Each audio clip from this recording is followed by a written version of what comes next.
Do, do, do, do, do, do, do. All right. Oh crap! I gotta move this cord. What's up, people? How everybody doing? Well, there's only 16 of you. Should I post this? Should I post? Should I let people know we're going live? I'm gonna gatekeep. I'm gatekeeping. I know that's not good for my wallet, obviously. You know, more views, more money. You get paid nothing on YouTube, by the way. You get paid nothing. Is there like a delay? There's a delay from me talking. Yeah, I don't know what's going on. Hold on.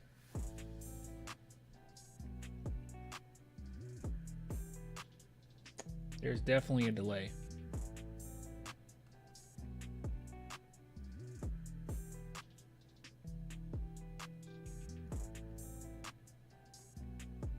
How do I, let's see.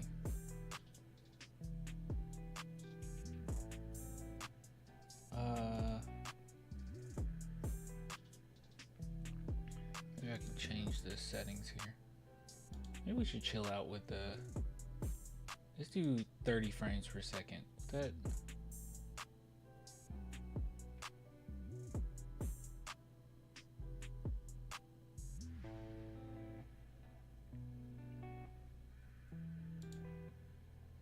is that better? Is that better? Better. That's a little better, I think. Kind of. A little bit. And action. What's up, Paul? So Spurs, they got kind of whooped today, guys. They got kind of whooped today. They got pretty beat up, which it was definitely expected. Definitely expected. Maybe we got a little too excited with that winning streak, right? If the Spurs aren't scoring well, you're kind of screwed, right? You're kind of screwed because our defense has been the worst in the NBA. So it's just a matter of the game, okay? It's just a matter of the game right now. Let's see, when's the next time the Spurs play? Figure out how we want to do this. Let's go get that top 8 pick. Yeah, man. I'm not opposed to losing, okay? Is losing fun? Of course not. But I'm not opposed to it. What's today, Tuesday? Okay, so we played Thursday? Okay. So it's every other day again. Yeah, I'm not opposed to it. You know, you lose some, you win some. You lose some, you win some. You win some, you lose some. But I'm gonna tell you guys this right off the bat. Okay? I'm gonna tell you guys this right off the bat. All right? You can say, Clan, you are not a believer, but I'm gonna tell you this right off the bat, chat. It's not looking good. It's not looking good, guys. It's not looking good. The San Antonio Spurs should probably lose 6 of their 6 next games. They're probably gonna lose 6 out of the 6 of their next games. I'm not even gonna hold you, okay? This might end up being a 7-game losing streak. All right. The best shot they have at winning is the Orlando Magic, which that could happen. Like where Orlando Magic sitting at right now? Let's see. I actually don't know the record right off the bat. All right, they just beat the Hornets. They beat the Lakers. They beat the Wizards. And they lost against the Rockets recently. But standing wise, they're 8th in the East. They're a little under 500, as are we. So yeah, that's probably our best shot. But that's it. That's it. Okay, so maybe 5 of the next 6. Spurs about to lose a lot of games. Unless these teams don't come to play or it's a really close one and we were able to close them out, I see no way in which the Spurs win against Cleveland, Celtics, Warriors, Nuggets, and Cleveland again. This is going to be a tough stretch, okay? After that, we'll end off the season pretty strong, right? I think we'll be able to enjoy some more games, but it's going to be a rough one. I'm not even going to hold you, all right? I'm just going to be completely transparent with you, all right? So prepare All right, so, but buckle in. Make sure your daughter or your son is buckled into their car seats, because it's going to be a bumpy ride. All right, it's going to be bumpy. With that being said, Spurs got their butt whooped by the Detroit Pistons, which I know a lot of people got quite excited about that small winning streak that we were on. I didn't buy too much into it. I was excited. I mean, I like wins. I do like to win, but we got some limitations here, right? We got some limitations. You don't have a center. I mean, I want to say backup center. You don't have a center. You don't have a center, okay? You don't have a center. Our boy Mitch Johnson was right back on his weird lineups again. He elected to go back on them. So it was strange. It was strange. Nonetheless, it was strange how we went about this game. It was strange. Good news. I'm sure you want to know the good news, okay? Good news is the Spurs should have a pretty good draft pick, right? I think right now we're sitting at possibly a top 8 pick. The Atlanta Hawks, not saying this is a good thing, okay? Let's hope our boy recovers, and he's fine. But Clint Capella just got injured. If you haven't heard,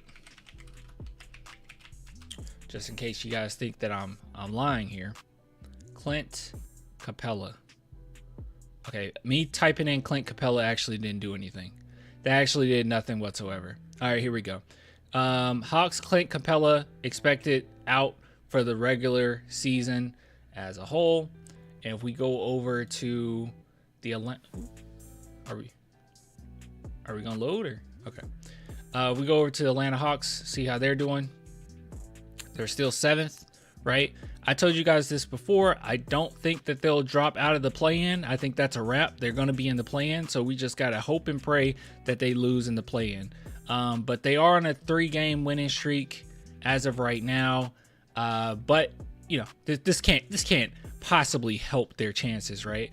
As of right now, the recording of this video, they are losing to the Rockets by about 10. So hopefully the Rockets hold up there and the Atlanta Hawks can go on a mean losing streak. That's what I'm hoping for.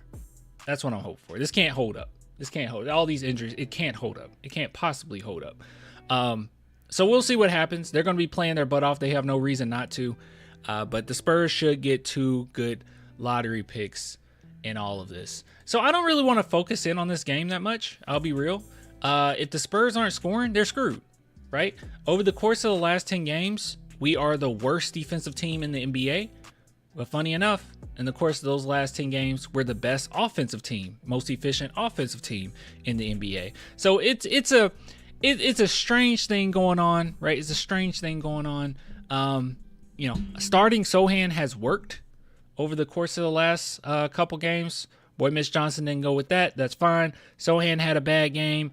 Lots of players had a bad game, right? Sohan had a bad game. I would say Keldon had a bad game. Blake Wesley, he's fine defensively, but he had a bad game. Pistons just a better team. They're just a better team. And they actually attack our weaknesses quite well, right? You can see the rebound difference isn't that big a deal. I wanted to see the points in the paint. How we do that? Team stats. Here we go. Let's see here. Yeah, here we go. That's what I was looking for. Yeah, they attacked our weaknesses right here. Points in the paint. We only got 36. They got 56. They got 56, right? 56 points in the paint opposed to our 36. So that's kind of what beat us right there. That's it. As far as turnovers, it was the same amount of turnovers. I mean, it does say points conceded off turnovers, 19 for us, but yeah, same amount of turnovers, same amount of rebounds. They did assist the ball quite better, but I think the big difference here is the amount of easy points they were able to get opposed to us, right? And you can see that through their percentages as well. You can see 56% from the field versus our 36% from the field. Just an overall horrible game from our San Antonio Spurs, but also expected, right? Also expected. So it is what it is. It's no big deal. It's going to be all right. I think the main thing is just be excited. Be excited that this upcoming draft is going to be nice, right? Pretty close to the end of the season, we'll be able to start really going through all the ins and outs of players that are available and guys that you guys want, guys that I think that we should go after. The Spurs could possibly move up in the draft and get 3 first-round picks. We got a lot of second-round picks. I don't think it's this season, but next season, maybe we can use those for next. I think it's next season. Let's see. Spurs draft picks upcoming. Let's see. Yeah, let's go to Fanspo. Let's see. Where are those second-round picks? I think it's next season. Yeah, it is next season. So we can package those second-round picks next season, or from next season, and move up in this draft if you possibly want. So there's a lot of different scenarios we can do here, because you got 4 second-round picks in 2026. They're not going to use all of those. You got 3 in 2028. You got 3 in 2029. They're not using all these. You're just trying to get as much draft capital as you possibly can to make a move like that, to move up in the draft and get possibly 3 first-rounders. So we'll see. We'll see. We'll talk about it more. But yeah, pretty bad game, guys. Sohan didn't increase the team's defensive rating. It was pretty bad. Everybody was absolute trash. Absolute trash, right? Absolute garbage. Devin Vassell was fine shooting-wise, right? But does it matter? It doesn't matter. Steph Castle as well. He wasn't bad shooting-wise, slightly under 50%. But the team as a whole, pretty terrible, guys. Pretty bad. But you know what? It's okay. Yay, we suck again. It's all right. Not too shabby, guys. Also, I know that seemed like some bad news, but not really. I think it's fine news. Tell you guys some good news, all right? I know you want to hear some good news. Give me a second. Where is it? Here we go.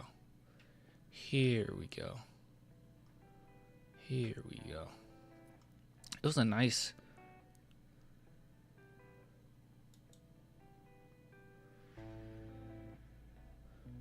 Where's the, Hold on. Somebody left a comment, and I thought it was a really good comment. Now I can't find it. It was under my post here. What happened to it? Oh, it's because I'm on... Okay. It's because I'm not on my actual post. I'm on this post, and then you can hit show more. Oh, okay, I got it. Okay. Let me see if I can find this. There we go. All right.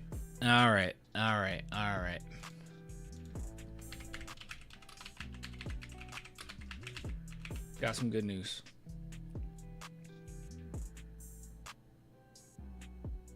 Got some good news, guys.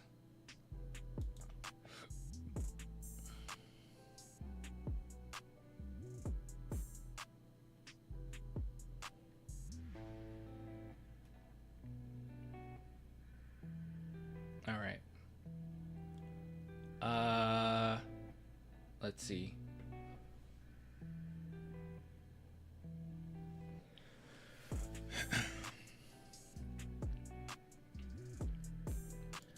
All right, chat. We got some really good news. Some really, really phenomenal news here. And I think that people need to change the way that they view our contracts. I think you really need to change the way that you view our contracts. So I say this all the time, but the San Antonio Spurs got one of the best front offices in the NBA. This right here is an example of them being one of the best front offices in the NBA. Now, I'm not going to sit here and lie to you, right? I think Devin Vassell overall for the season has been a little underwhelming. Now, I can say that there's reasons for that. Like, I think it's due to his injury that he dealt with, right? Adjusting to a new situation with so many different players on the team. But at the end of the day, he even said himself, you have to perform. Now, he's done a pretty good job, I think, over the course of the last month. So he's been doing his thing. But I will say overall, I do agree with fans that he's been underwhelming. But that doesn't mean that I'm going to go on a tangent on how he needs to be traded and all this. I definitely see him for what he is. He could be a 3rd to 4th scoring option on an NBA. And in today's NBA, third and fourth options get paid. They absolutely get paid. But the reason why I've always held firm that Devin Vassell's contract is phenomenal is because of the cap acceleration that we're about to see, right? The cap height that we're about to see. So as you can see here, his contract, $29 million this year, 27, 27, 24, 27, right? So it's pretty much diminishing contract. That's really good. That's really good. The Spurs made sure that they made it front heavy and then allowed it to kind of dwindle off a little bit when the Spurs are making more concrete signings, which is very smart, right? And it makes them tradable if you did want to trade them in the future. I mean, it's a very tradable contract. Same thing with Keldon Johnson. I probably should have brought up Keldon Johnson's contract as well. Let's look up his contract. Here we go. Oop. Here we go. Sorry, it froze for a second. Keldon Johnson's contract, same thing, right? $20 million. It's front heavy. 19, 17.5, 17.5. You could easily trade Keldon if that's what you wanted to do, right? Because of how great his contract is. Well, today, ladies and gentlemen, the contract became even better. Those contracts became even better. So this is from Bobby Marks, and he said, to no surprise, NBA teams were notified that the salary cap in 25-26 is expected to increase 10% from the past season. The current projection is the same that were given to teams in the offseason, right? So going on up to $154 million from $140 million. And big shout out to someone in my comment section that actually gave us a little bit more context here. I love this. He said, hey, just for context, check this out. So this, starting off with Devin Vassell's contract, 17.5% of the salary cap. Now, plenty of people are like, oh, that's too much. Look how it goes off. 15.9, it goes down. 13.2%, 13%. I'm sorry, guys, but someone as talented as Devin Vassell and possibly being, which is an important role, being your third or fourth scoring option on a team that you're expecting to be in playoff contention come next season, and then even, you know, as the seasons go on and you're paying Wemby or whatnot, that you're going to be going deeper and deeper into the playoffs, hopefully championship, and he's only getting 13% of the salary is big deal. That is a huge deal. And then he even gave us a little bit more context, and he said, hey, you want to look at Keldon's? Here's Keldon's, right? Keldon's is 11.5% of the cap and then 10.3% of the cap the next year. So this is really great news. Really great news. You know, we all knew that, well, most of us knew, some of us didn't for some reason, that the Devin Vassell contract was a really good one. Mainly because if you look at other players around his pay rate, like they're either right on par or severely underperforming compared to Devin. So I already thought that was a good contract. Now it got even better. Really great contract. The fact that the salary cap is going up and his contract is diminishing means the Spurs are very much so setting themselves up in a way in which we are going to be able to add talent, setting ourselves up in a way that we'll be able to make those extensions for players when need be. It's really beautiful thing to see. And even if the Spurs were to keep Keldon Johnson, I've always told you guys how I felt about Keldon, right? I'm not 100% sold at this point, right? Many years have gone by, and you know, I just don't know if he fits with the team that well, right? When Wemby's on the court and everything. But hey, even if the Spurs were to keep him, I never once said, and you're not gonna find me saying this, okay? Never once said that he wasn't worth this. I still think that even if he underperforms this season, him underperforming, I still think that he's worth the amount of money that the Spurs are spending and they're dishing out.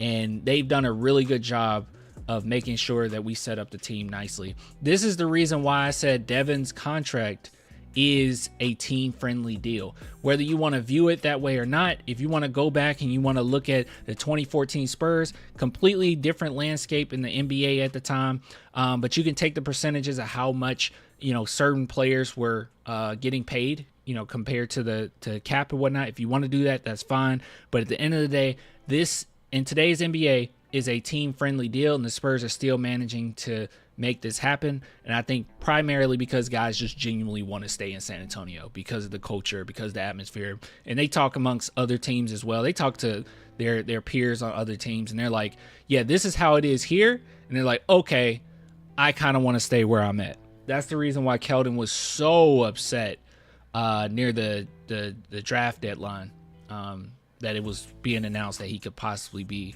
moved, right? So great things coming out of San Antonio. I think this is some big news, some great news, and I hope you guys are excited about it, okay? Because this isn't the best season in the world, right? I think a lot of us expected 35 wins. I said 35 wins before the season started. Once the season got on the way, I changed it to 44 because I was like, I don't know.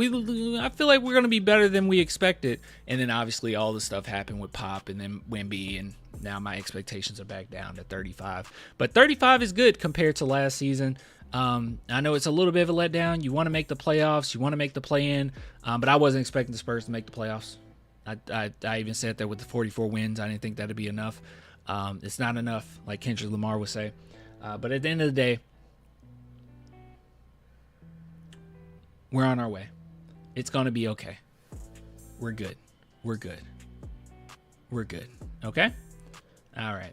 Hello. I'm just going to read a comment here. Hello there says, I don't mind the contract, to be honest, since we're not in a tight spot for salary. But yeah, I hope we trade him for a better player. Who, Devin Vassell?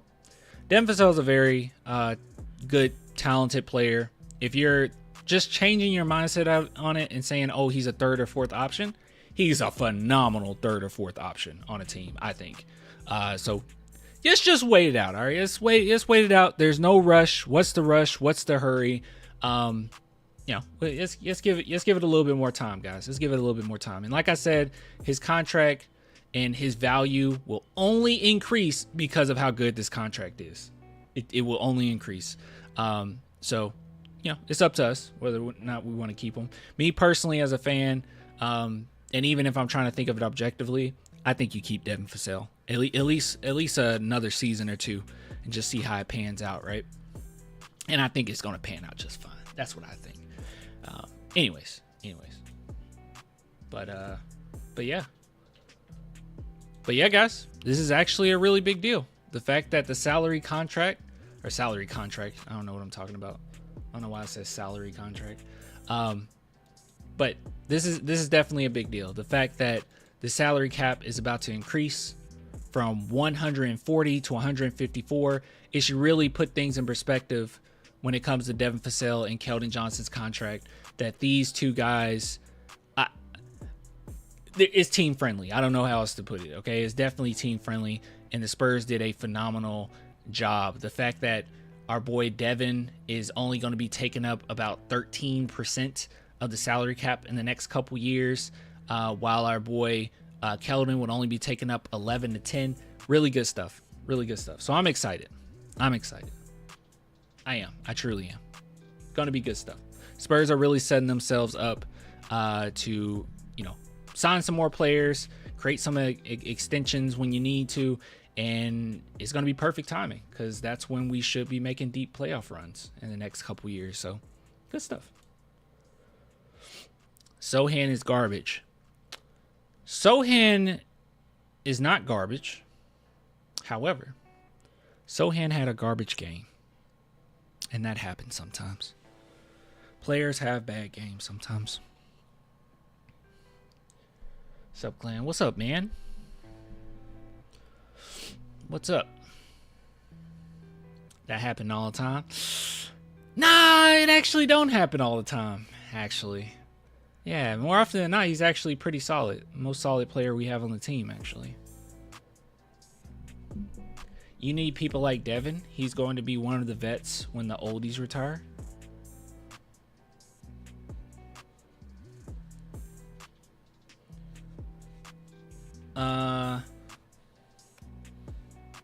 I don't think I'll go as far as say you need Devin.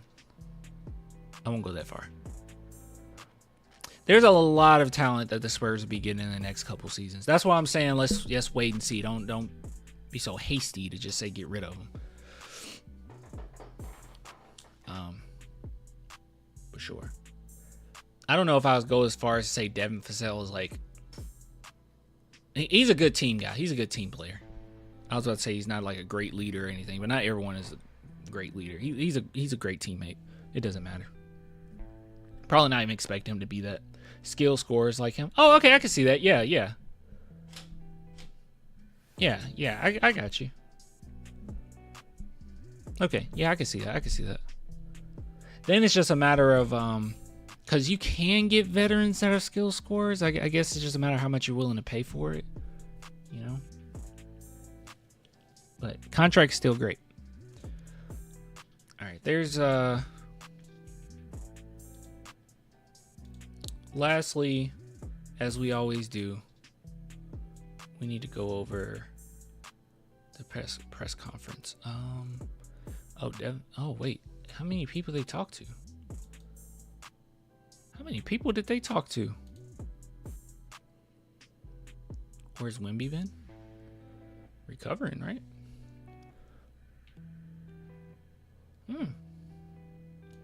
San Antonio Spurs blessed us with twofers. They gave us a twofer, guys. They gave us Mitch Johnson and Devin Vassell after a very tough loss. Let's see if we can listen and there's anything we can take out of this, okay?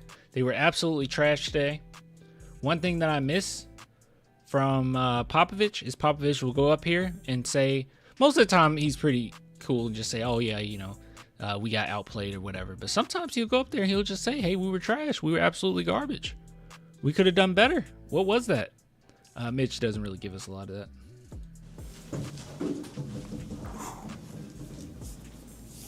Mitch, did you expect a little more competitive game, or is that just a tough matchup for you guys? No, we expected more. Give them a lot of credit. They're physical. They guard. They make you work for everything. They are really committed. Chat, really quick. Is this the longest win streak? It was 3 the longest win streak of the season? It can't be, right? What was the longest win streak of the season this season? Because they might have been 4 is? Oh, okay. Maybe they were filling themselves a little bit. To the paint and the rim on both sides of the floor. We missed a lot of shots. They had something to do with that. They were pushing us off spots. They were getting us off our timing. We had 6 points in the paint in the first half. That's not sustainable. Did that? I'm sorry. We had what? Enter in. Oh crap! I didn't mean it. Oh crap! I didn't mean to do that. Hold on. What did he say? We had what?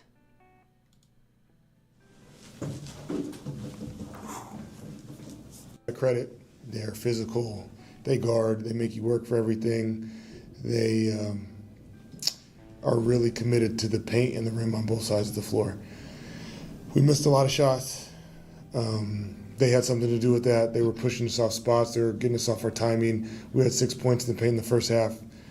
We had 6 points? Okay. I did not realize we had only 6 points in the first. What? That actually changed my entire perspective. Okay, kudos to the Spurs for adjusting in the second half, because we ended with 36 points in the paint. My God. Once again, I've said this before, I'll say it again. Doesn't really matter. You know, we're gonna get a good lottery pick or whatnot, or we're trying to. But this doesn't make sense either. Okay, I'm not really that keen on this starting lineup. It doesn't do it for me. Okay, it doesn't do it for me. It's much better than what it was when we had Fox and they tried to force Fox with Chris Paul and with Biyombo and Barnes. It makes no sense. But this team right here, who's running the pick and roll? You can't go to there's no pick and roll here. There's no pick and roll action. There's no finishing at the rim. Biyombo 25 minutes 0 for 3. There's no finishing at the rim. Doesn't make a lot of sense. Sohan only took 4 shots. But you could have started him. Very strange. Very strange. I mean, we've been starting him at center this whole time. Why not? Like, I don't know. Probably would have lost anyway. That's not sustainable. 6 is crazy though. Did that, I'm sorry. Did that enter Castle into adjusted, second not the team. Yeah, Castle's that guy, right? Or that long drought without a field goal, about 10 minutes? Yeah, I felt just a little bit of everything. We missed some decent shots. We didn't play through the initial resistance or physicality that they showed. We got pushed to the sidelines a lot. We weren't able to gain advantages. We didn't set good enough, physical enough screens. I know he was not about to say physical enough screens. I wonder why. And to be honest, to be able to hold's probably the wrong word, to give up 60 points in a half when your offense is that bad actually put so much pressure on your defense. I thought we were actually playing okay defensively. Are we sure Sohan is better than Duren? I think so. I think Duren is pretty elite what he does, being a rim runner around the rim and everything. But I think Sohan is more versatile overall. So I think in the long run you'll get more utility out of a Sohan, in a playoff situation than maybe a Duren. In a playoff series, because there's so much adjustments that have to be made, and having a player that can adjust to a lot of different situations is really good. I thought in the second half we had a better response. We came out and we moved the ball and we played with more intention to get the ball in the paint and gain some advantages for our teammates. JB talked before the game about Devin looking more and more like a lead guard, like he's wanting to carry the team. I guess on a positive note, he did it again tonight. He came out pretty strong. Yeah, I thought he was aggressive. I thought he was one of the few guys in the first half that was intentionally trying to fight for spots and space, and you saw that. I think he had almost half our points, so he was a bright spot there in the first half, and then even the second half. And it was even, again, some plays that won't show up as scoring. It wasn't all bad. I like the energy that we came out of the locker room in the second half, but it really is just an impossible job after the first half. Yeah, you really screwed yourself. In the second quarter, you had 12 points. I'm still not over the 6 points in the paint. I was not aware that they only had 6 points in the paint. On the box score, but he had some physicality plays tonight that he didn't have when we played them in Austin. So it's just, again, another example of where he is impacting the play that doesn't necessarily show up in the box score. Pistons are a much better team, Chandler. Cleveland, that's not going to be an easy one either. What are you hoping to see? Some carryover and to kind of build upon the second half that we had here. Thanks. Thank you. Good stuff. Not really. He did call us out, though. That's good. Devin, break it down. Keep it going. Keep the streak going. For sure. How disappointing was it tonight?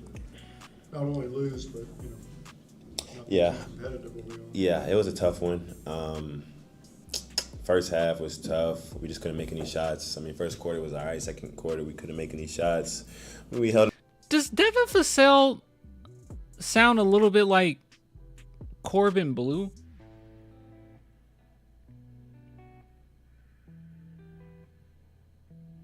Does he sound a little bit like Corbin Blue? Held them to 60 points in the first half, so I don't think it was necessarily our defense, but for us to have to keep getting back in transition and not having a set defense and then playing like that, what were we down, like 24 or something like that at a half? Like, it's tough to climb back. Especially. Okay, this is going to bother me. I know this has nothing to do with the segment, but I got to look this up. All right, you guys can watch Devin. I gotta do something. It's going to bother me. With a team like that, so we got stuff we got to clean up. The good thing is that we're not saying it was our defense. Some nights it's just like that on the offensive end where the ball just doesn't go in, and that was just kind of how it was. We just got to be more aggressive though. When teams are being physical with us, we got to still be able to get in the. All right, hold on. Kim, are we white or black? We're whack.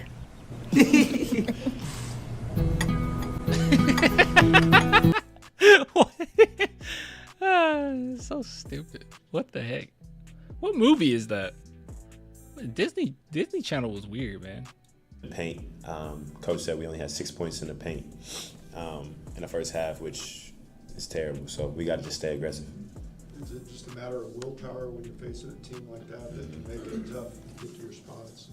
Yeah, and getting to the second side. I think a lot of times they kind of kept us on one side of the floor, and then we kind of weren't able to get to our second side. We weren't able to get closeouts. We weren't able to, just attack off of that. So, they did a good job. They're a good team. They limited us into the stuff that that we didn't want to do, and so you got to give them credit. But we got to watch film and learn from this one because Cleveland's a tough matchup too. On a positive note, Coach Bickerstaff before the game was talking about you looking more and more like a lead guard, someone that wants to put the team on his shoulders. Oh, dang. Bickerstaff said that he looks like a lead guard that wants to put the team on his shoulders. So I'm telling you guys, man, if you put Devin Vassell as the third or fourth, I don't think people really grasp how good of a third or fourth option he is, right? Like on quite a few teams, you could have him as the second option. He will easily be the second option, right? They would easily have him in there. But the fact that the Spurs have enough talent right now, and with this upcoming draft, that you could probably have him as your third or fourth, it's crazy. He's super talented. He's very talented. But your number one got to be GOAT. Oh yeah, obviously your number one got to be the GOAT. He will be the second option on a tanking team. Why y'all so negative? Why you gotta be so negative? He said you're doing it. How does that make you feel to know that you're getting noticed, what you're doing the last We have the guards. We don't have a center. Just be patient. half of this season? Yeah. We need a small forward too. Don't think that that's where it ends. Like Spurs get a center and now we're championship team. Like we definitely need a freaking small forward. We desperately need that. I would argue that we need a starting small forward even more so than another center. Like I would make that argument. Yeah, it's definitely good. It's definitely rewarding. That's just how I am. That's how I want to be known. Second option on a contending team? No, probably not a probably not a contending team. Maybe not a contending team, but on an average team? Yeah, on a pretty good team? Sure. I think he could be the second option. And how I want to be mentioned. I just got to keep staying aggressive, keep playing confident. I'm excited, man. I'm excited for this last half of however many games we got to showcase, we're a good team. We got a lot of good players, a lot of young talent. Obviously without Vic and De'Aaron, it's tough, but I'm excited to get them guys back. I'm just excited. I'm just excited for this whole thing. I think we got a really special thing going on right now. Don't be excited. And even with them two, I've been playing some really good basketball. Devin. My brother. My brother here. Hold on. My brother. Don't be excited. Don't be too excited about this last stretch. Don't be excited. Okay? Knock it off. Oh wait. I gotta show him why he shouldn't be excited. Don't be too excited. You got the Cleveland Cavaliers, then you got the Celtics, then you got the Warriors, and then you got the Magic, but you could win that one. Then you got the Nuggets, then you got the Cleveland Cavaliers. Don't be excited, my boy. Don't be excited. Don't be excited. He should have said, "I'm super excited" after April 4th. Bro, what if he said that? If he said that, I'm with the Vassell haters. All right, trade him. If he actually says something like that, I'd be like, yeah, we need to trade him. That boy's soft. We need to trade him. Clan, we need a small forward center and better outside shooting. We need high IQ and consistency players.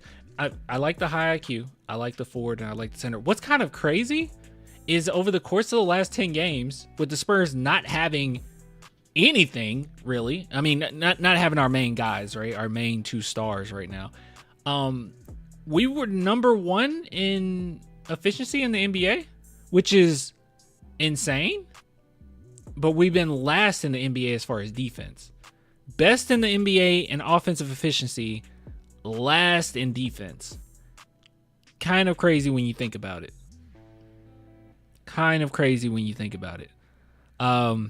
So I think the Spurs are capable of scoring, right? Like they can put points on the board, even with the lack of. Look at these numbers, guys. All right, so obviously the Pistons was terrible, but the Raptors, 123, 128, 120, 109, 119, 134, 126, 129, 124. They can put up numbers. They can genuinely put up numbers, right? I think that you need a backup center, like you guys said, and we need a starting small forward, and that small forward preferably being a two-way. I think that would be nice. I think you're good to go at that point. I think that's a playoff team. You get those two pieces over the course of this offseason, and you're a playoff team. And then you're a playoff team. And I mean, I hate that it had to go down like this, but we're gonna have Wemby. You know, guys, I was really worried about Wemby going out and playing overseas over the summer. I know that might seem pretty messed up. Maybe it's selfish of me, but I really wanted him to be able to hone in on his game. So hopefully he will still be around the team, the trainers, or whatnot, and he can work on certain aspects of his game in San Antonio. And then, you know, we're good for next season. Hopefully he can, I don't know how the process works, but hopefully he can put on, you know, just a little bit more weight, you know, get some more strength, and then we're looking good for next season, right? Because one thing that we just heard Coach Mitch Johnson bring up is the resistance, right? Like, I won't play it again, but I don't actually. Maybe I should have played again. One thing that he said is, you know, when there was resistance, we didn't really fight back. And that's one thing that's been a problem with Wemby. That's been a problem with Wemby for the last couple seasons, right? Since he came to the league, is that when there's a little bit of resistance, when there's a little bit of pushback, he can't fight through it. He automatically defaults to pass up the ball. I thought in the second half we had a better response. We came out and we moved the ball. We played with more intention to get the ball in the paint and gain some advantages for our teammates. Wait, Pushed the sidelines a lot. We weren't able to gain advantages. We didn't set good enough, physical enough screens. And to be honest, to be able to hold's probably the wrong word. Where is this? Didn't play through the initial resistance. There it is. Didn't play through the initial resistance. That is a issue with this team. And it starts with our star. It happens with Wemby all the time. Like, that's the only true flaw I can say of Wemby's. That's going to change. It's going to change. But that's the only thing. Is that he can't fight. Maybe he's just not capable of doing it, but he doesn't even try to fight through any type of resistance. You push him out of his spot, it's over. Like, the ball is out of his hands. You give him a little bit of resistance, that's a wrap. The ball is gone. He's not holding on to that, you know? So that would be nice. I would keep Julian as a backup small forward. Yeah. Dude, Julian Champagne's contract is crazy. I think he stays on the team. I also think Blake Wesley stays on the team. I don't know what the Spurs are going to do with Malachi. I'm not quite sure, right? I thought Popovich did a good job of utilizing Malachi, but I don't even know if he was fully bought in. And Mitch Johnson completely isn't bought in. I think Blake Wesley stays. I think they might think of something for Malachi. It's just going to be so much talent the Spurs are getting in. I just don't know if he'll have a spot. That doesn't mean he doesn't have a spot in the NBA. I think he'll be a fine NBA player anywhere. But, yeah. Would you be upset if Sale was thrown in for Herb Jones, Trey Murphy trade? No, I wouldn't be upset at that. It's good players. Clan, I agree with you. He needs to put San Antonio first, and once he got his shot bag selection like top players do, then he can play for France. Well, I think that this upcoming like this wouldn't be a every year thing, right? Like, he was only doing it because you can't do this every year. But at the same time, there's some very obvious flaws that I would hope that Wemby would work on. And you're not going to work on it playing overseas. Like, it's just not going to happen. You're not going to be able to gain strength, and you're just not going to be able to do any of that. Main thing at that point is maintaining and staying in the shape that you're in.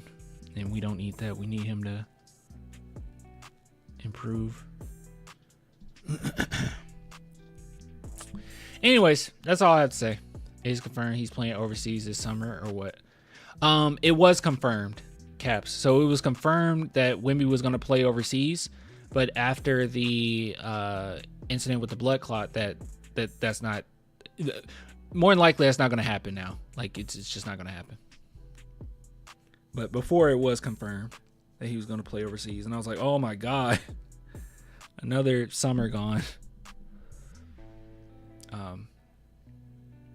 And I thought the Olympics definitely was justified. Like, I'm not saying that wasn't justified. All right, last comment. Next season starting lineup: Fox, Castle, Fasel, Sohan, Wimby. Hopefully we can get a small forward, and at that point, if we got a small forward, I will move Castle to the bench. And that way you can have your power forward. So that's really solid, by the way. Fox, Fasel, another small forward, Sohan, Wimby. That's what I'm hoping for. But there's no guarantee Harrison Barnes isn't here. So, yeah, I would probably still move Castle to the bench, even though he can fit in that. But I don't want to move Castle or Fasel to the small forward position if you don't have to. And then more than likely we won't have Chris Paul, right? I don't think Chris Paul will still be here. So, I don't want to waste it. Just have him come off the bench with fresh legs and run point guard. Do you want Barnes back? Yeah. I think Barnes has been a great addition to the team. And he's one of those players that I think that he has an impact, and not many players have this, but he has an impact whether he plays or not. And that's what I really like about him. Probably not. I would rather sign him as a coach. Who, Barnes? Well, hey, that's what I said. He has an impact whether he plays or not.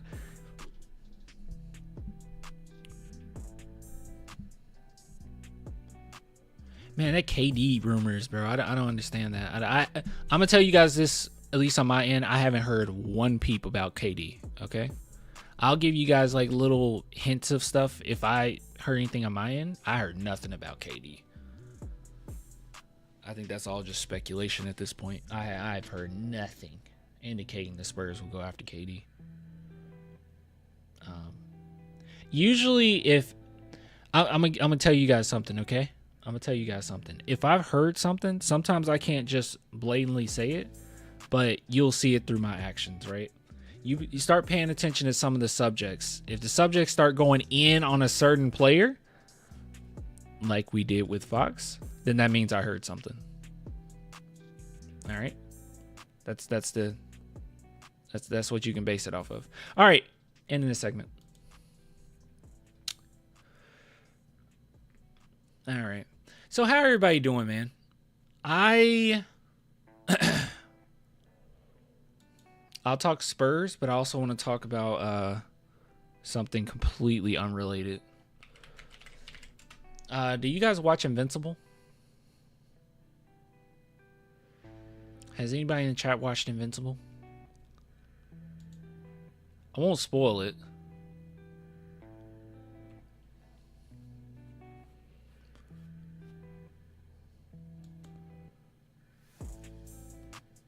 Barnes is a great player overall. Besides, Barnes had been wanting to come to the Spurs for a long. The Spurs have been wanting Barnes for the longest.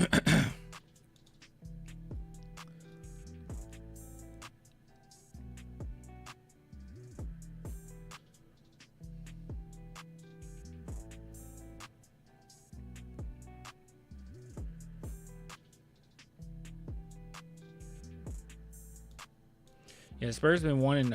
You watched Invincible, dude? Is it not peak?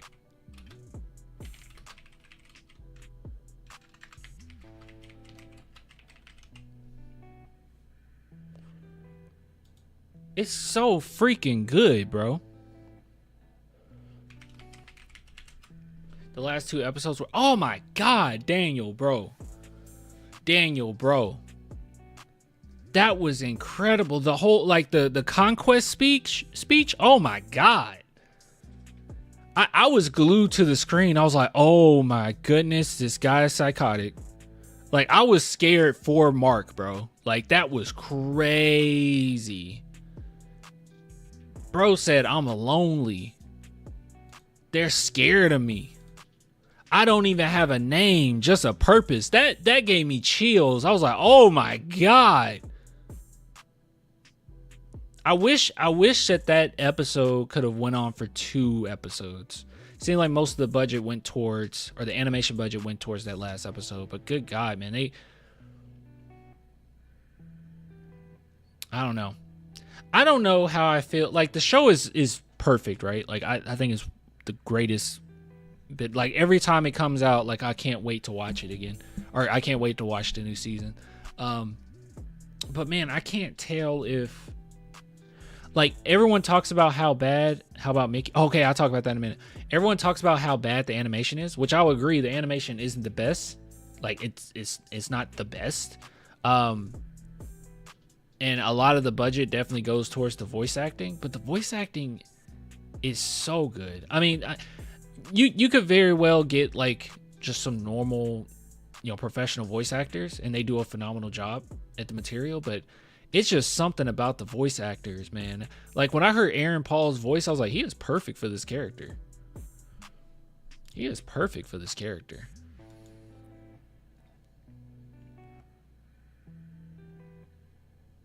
It gave me chills too. Yeah, 2-episode arc. Man, no spoil. I'm not spoiling it, but I'm gonna be honest with you. I cried. When I thought what happened. When I thought that, I cried. I cried out of sadness. Like, I was so into I was that invested. Like, I was just so invested, right? So I cried like a baby, right? My girl watched it with me, and she was like, because she never seen it before, but she saw the last 4 episodes because I was just happened to watch it. And she was like, this really getting to you. And she was like, this does seem like an emotional roller coaster. And then when I thought what happened, and then something else happened, then I cried out of happiness. It was so good. Think, Mark. Think. It was so good. Okay, yeah, I'm getting back into Solo Leveling. Don't worry. I'm in the first season. I'm back into it. Mikey 17. So I genuinely really liked it. By the way, hold on. Is the person that told me to watch Behind Her Eyes in the chat? I probably should talk about that first. That show wasn't good. Someone in the chat told me, they said, Clan, the ending is just mwah, chef's kiss, man. It's beautiful. It's so good. You never see it coming. And I'm gonna tell you this right off the bat. The twist, it was guessed quite before the ending, and I was hoping that wasn't the twist. And when it was the twist, and how it went about, I was like, wow. That was dumb. Why? I was just like, why did the main character do what she did?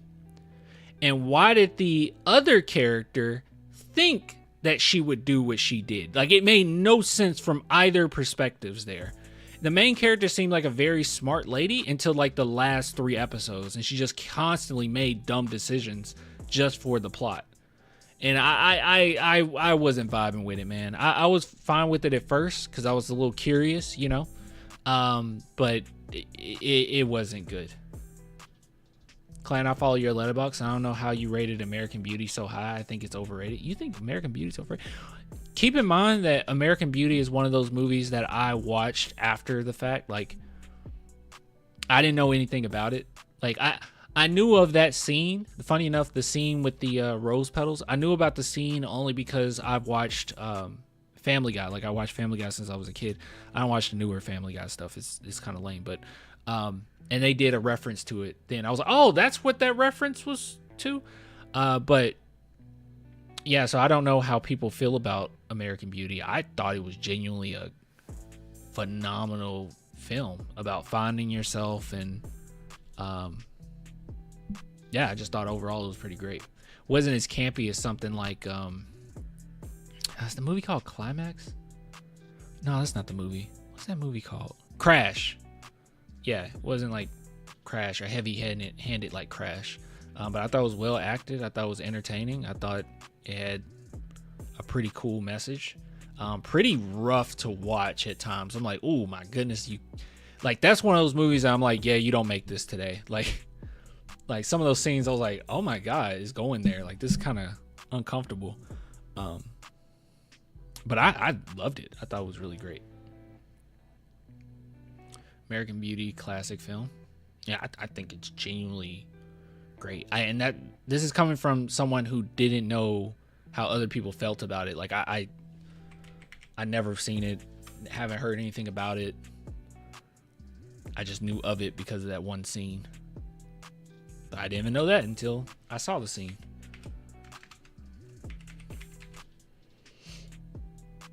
I thought it was a great movie. Maybe I have to rewatch it again. But anyways, yeah. But that Behind Her Eyes movie sucked. Not movie, show sucked. And yeah, so somebody asked me about. I'm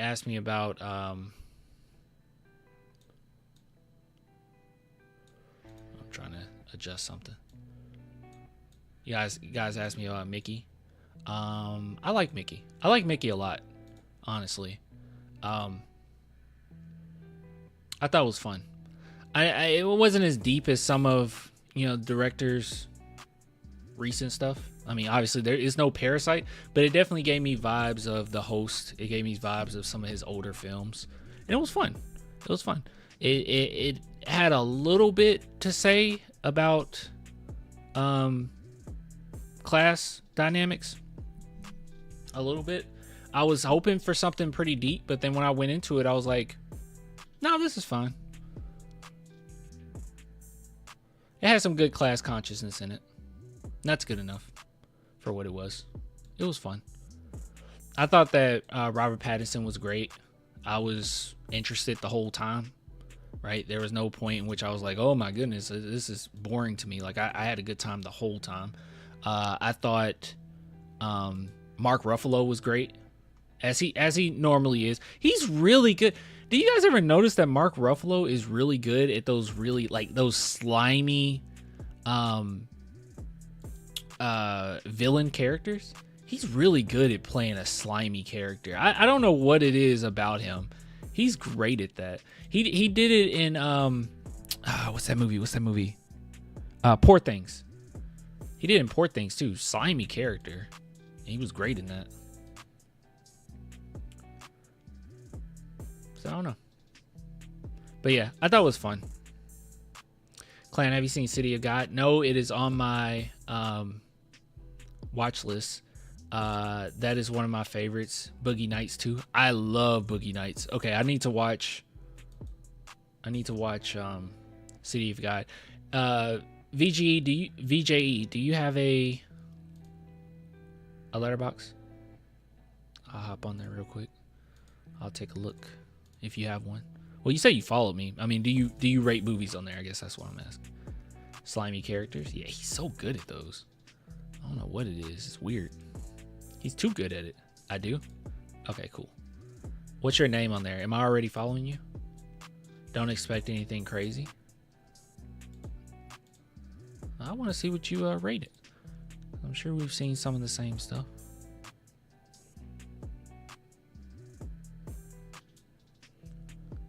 Is Finn 413? Okay. I'll look in a minute.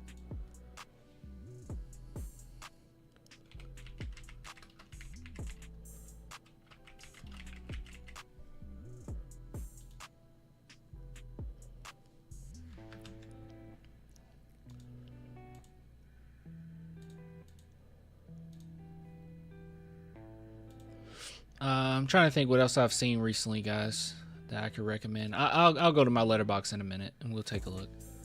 Fox Castle, Devin Wimby. How do you say that? Malat? How do you say it?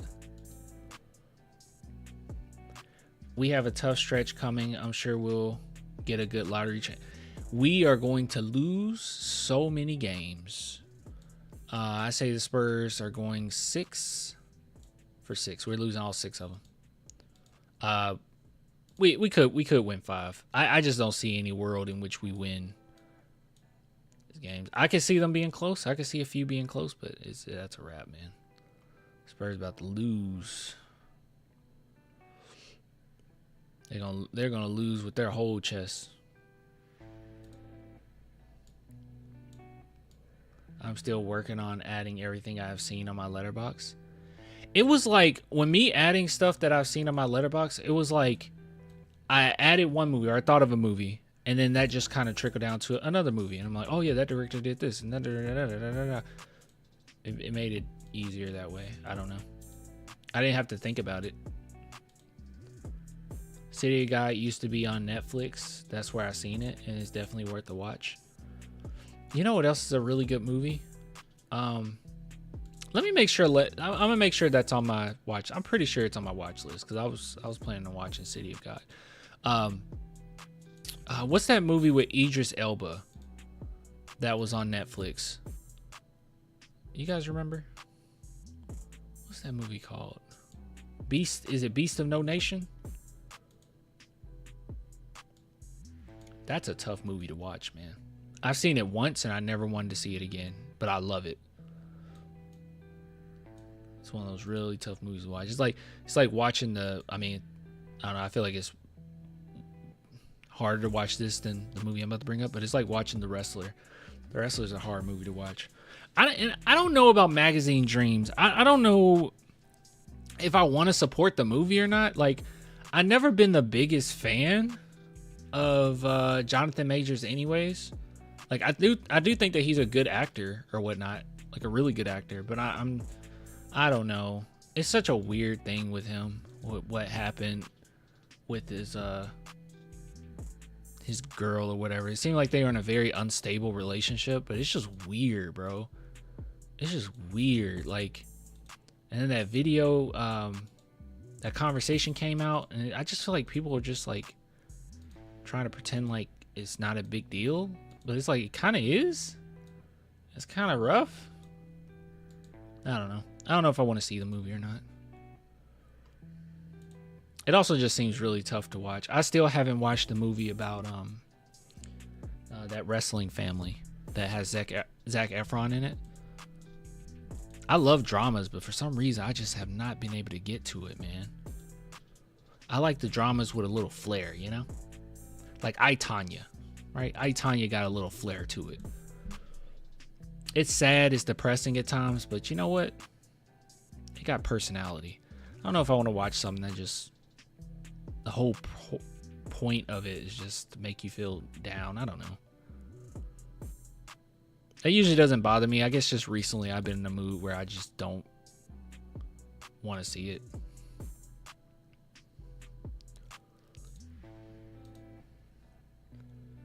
Clan, have you seen Luther? No. Wait. Oh, I've seen a couple episodes of Luther. I haven't watched it all the way through. Is it worth watching? I, Tonya was good. I, Tonya's so good. Yeah, is Luther worth watching? I saw a couple episodes of it. I think that's when I realized Idris Elba was British. Yeah, I think I've seen like 2 or 3 episodes. Should I watch it all the way through? I don't remember any of it.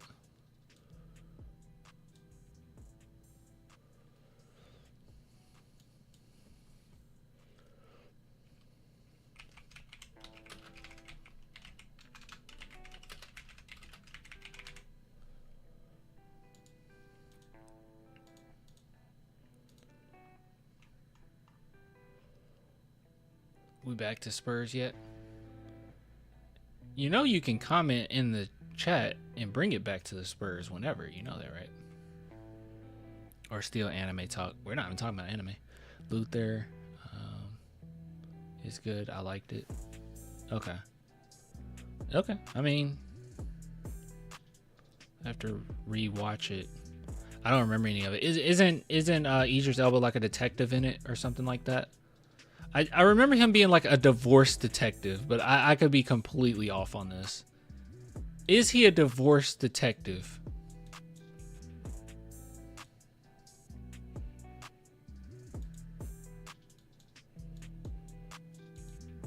The Hawks fans on Reddit think Ricochet has a chance at Rookie of the Year. They're delusional. if they think that they're delusional. Absolutely delusional. He has been playing well. Delusional. He's not going to get it over Castle. Whether we want to admit it or not, Castle participating in the dunk contest also helps. Yeah, Ricochet is not getting over Castle.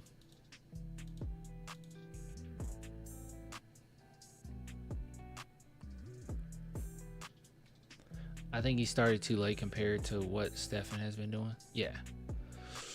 Yeah, it's a wrap, bro. He ain't getting it. It's a wrap. Yeah, he started balling too late. Steph has been consistent all year. Yeah.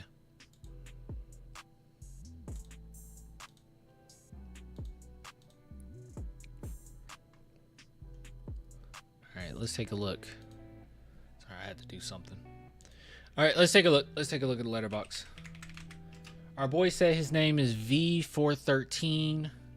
So, by the way, guys, you can follow my letterbox. That will be cool. I need to add more to the merch shop. I had somebody order from the merch shop, and it's going to take me a minute. I really need to just add more. I got to get back on that. I have not been doing enough for the merch shop recently. It's been the same. I've just been paying for the website every month and not selling anything on it. So, so clanthemerchfan.com. If you guys are interested, you can go to Clan. I need to start. Hold on. When you have sponsors and all that good stuff, I try not to push too much on you guys, but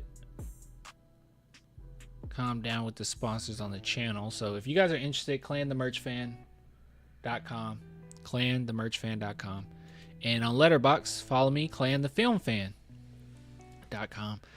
Clan the Film Fan. I know it's just Clan the Film Fan. Let me find this. Let me find this real quick.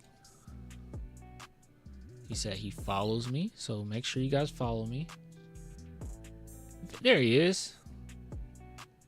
Finn. All right. You said you haven't. You said you don't have anything crazy on here. Let's take a look. Let's take a look. Oh yeah, I need to see a real pain. All right, we'll start. How do we?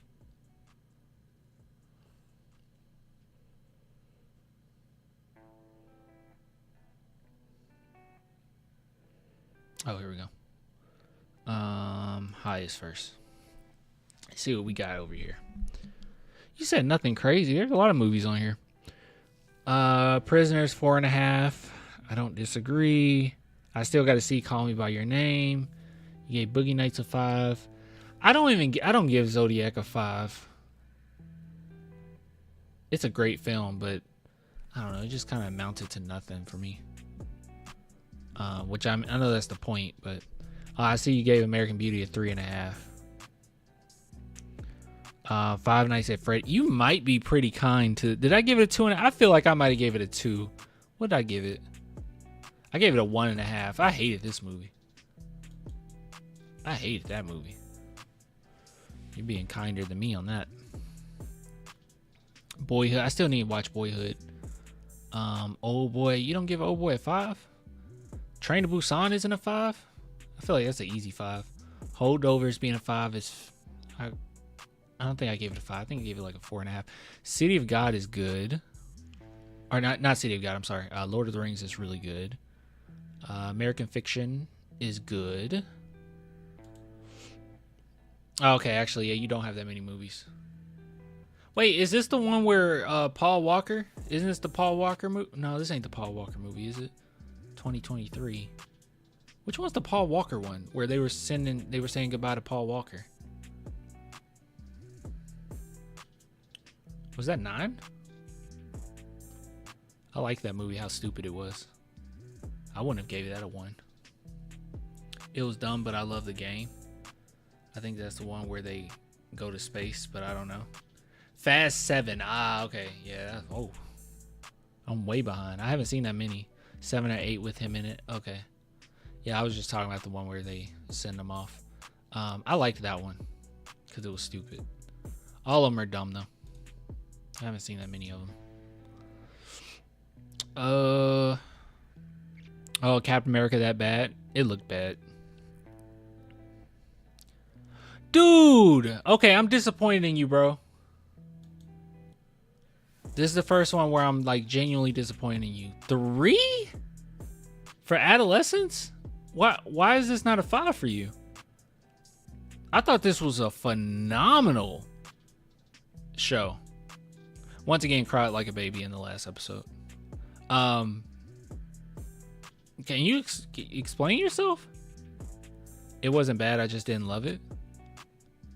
But what about all of the central themes to it about masculinity and how that plays a part of a kid's psyche? Social media. A lot of it was just like, what does it mean to be a man? The message in filmmaking was great, but I don't know. Wasn't for me. Okay, I got you. I just wasn't expecting it to like. God, it went into everything. Like it went to him being locked up. You figuring out exactly what kind of happened. It goes into his peers and social media in the second episode. They get inside his brain with the therapist in the third. And then the fourth is about the family and the aftermath of all of it. And I thought that fourth episode was just so powerful, bro. Just how uncomfortable it is, how they're still a family. They're still a family. But, man, just how everything just drops when they get that phone call. Like, everything is just like, it's just so much. The dad's acting in it was top tier. It was so good. 5. Easy 5, bro. Just wasn't for him, clan. I get it, but how? I don't get it, because V got great taste. Look at this. Look at his taste. Oh boy, top of the list. Prisoners. Fight. I mean, these are movies with real messages in it, right? Well, I don't know if Prisoners really have that much of a message, but like Fight Club, I don't see how RRR isn't a 5, but I got you. Like, come on, man. Some parts were phenomenal, and then other parts I just didn't like it. I don't know. It was too inconsistent for me to give it anything above 3 or 3.5. I got you.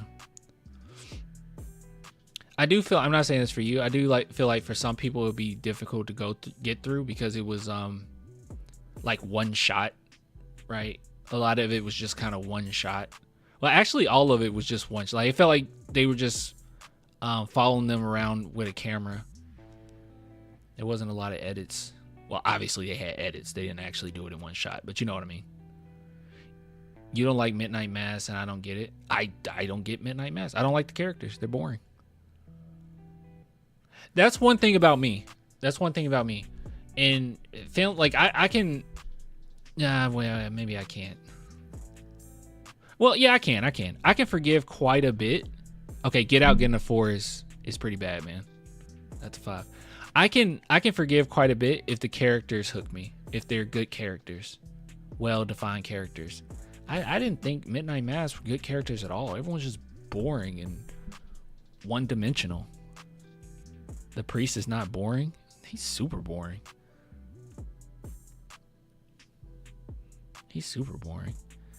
And everything just feels melodramatic, too.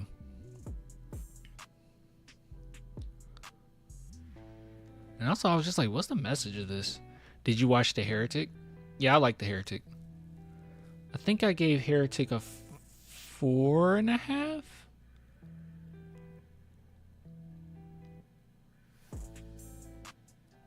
Maybe a 4 is deserving thinking of it more. It is!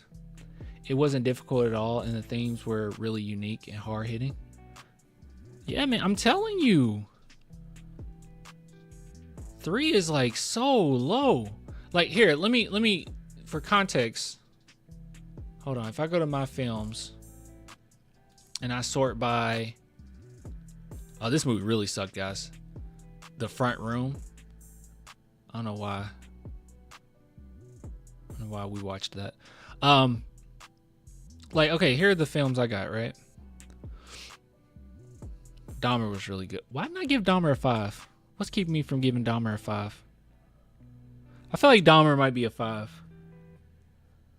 Maybe I didn't because like Breaking Bad's a 5, and you got to be Breaking Bad level. You know what I mean?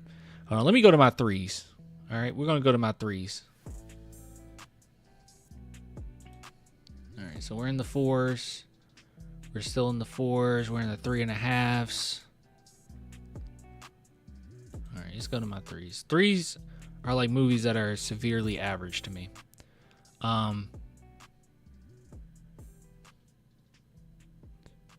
Okay. Maybe some of these change actually.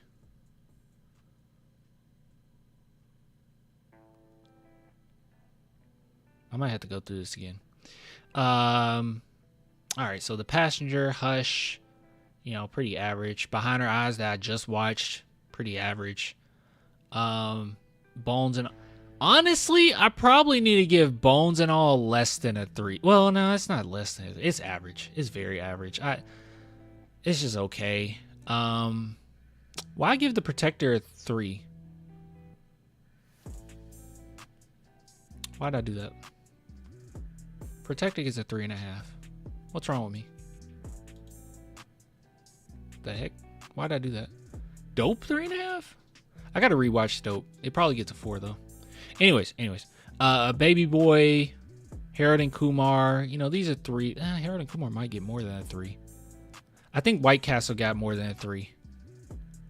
Okja, Hustle. Hustle was okay. And see, it's a lot of just like okays. It's like none of them made me angry. I didn't think any of it was trash. It was just like I got some enjoyable parts out of Terrifier. That's a 3. What? Wait, which part? I didn't like Booksmart that much. I know a lot of people like Booksmart. I don't like Booksmart.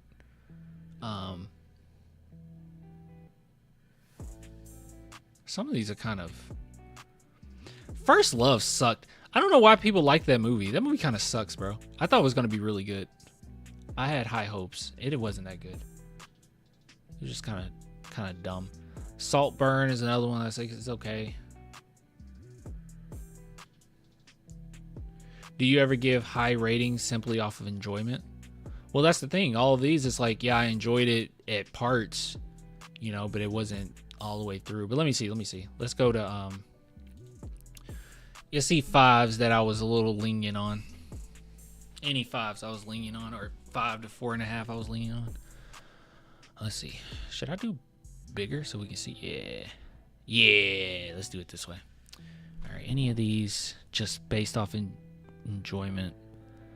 All these are super well put together. Baby Reindeer is so good. A 5 means I enjoyed it all the way through too, though.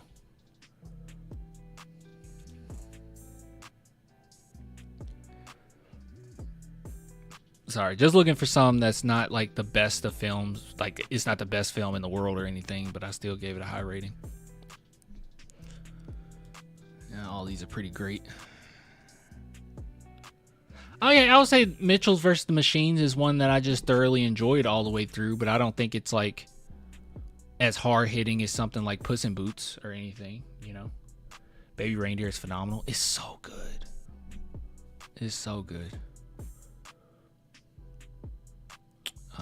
Bad Grandpa. Okay, maybe Bad Grandpa. Like, I don't think it's no deep movie or nothing, but I give it a 4.5, and that was just off of enjoyment alone. Like, I just thought it was that funny. I really like Oddity. I'm not gonna lie to you guys. I really like Oddity.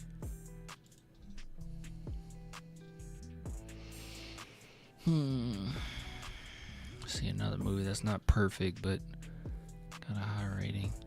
I think Monster Calls is pretty doggone perfect. Hustle and Flow's great. I guess it doesn't happen that often. Like, if I just enjoy... I feel like if I just enjoyed it all the way, but I can recognize it's not that great, maybe it gets like a 3.5 to a 4. But a 4 is a high rating, so I probably do it with 4. Yeah, we're getting into the 4 categories now. Searching, right? Searching is a great example. here's a great example. Like Searching, I don't think the acting is that good in it at all. Why not watch Studio Ghibli? I will. I need to watch all my Studio Ghiblis. I'm so behind on Studio Ghibli, bro. I've seen like 2 Studio Ghibli movies. But Searching is a film that I didn't necessarily think was well acted. For the main character, obviously is. His daughter did fine. But overall, you know, the phone conversation that he has with people, it's very stagey. Like, it's like, come on. But the story and the way that they set everything up and the creativeness of it, and I really wanted to know what happened to her and how it all comes together. I thought it was really good. It had me on the edge of my seat. Remember when I first saw it, I was really nervous. So this would be a movie that I don't think is the best movie in the world, but it get a high rating from just enjoyment. Same thing with Baby Assassins, Nice Days. Paddington is just wonderful. Not even gonna lie to you. Not gonna hold you guys on that one. Paddington's just great. Dumb and Dumber 2. This is one that everyone hates, and I thought it was funny the entire time. I know it's stupid, and I thought it was funny the whole time. Bottoms. I think most people like Bottoms. Yeah, so I do it sometimes. Undercover Brothers 1. I think it's very just enjoyable all the way through.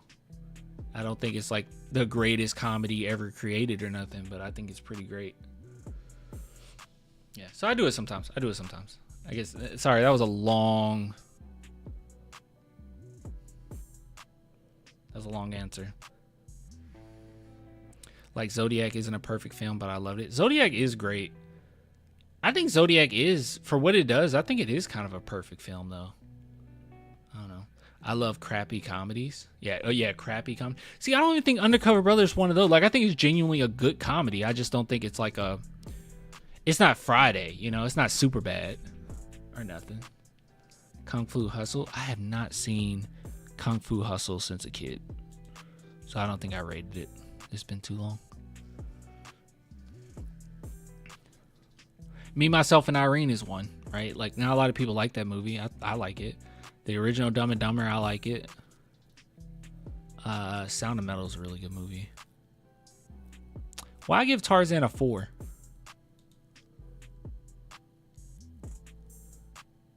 Oh, we're not doing that. You get a 4.5, Tarzan. Why'd I do that? Manchester by the Sea is a great one too. Audition's great. Oh, I still need to see that. The Banshees. I still need to see that.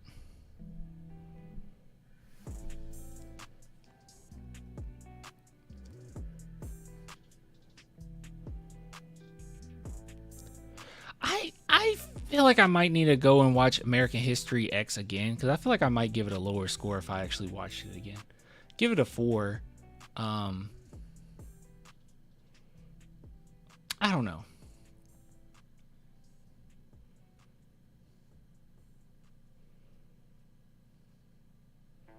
Lilo and Stitch. Been too long since I've seen it. I don't want to.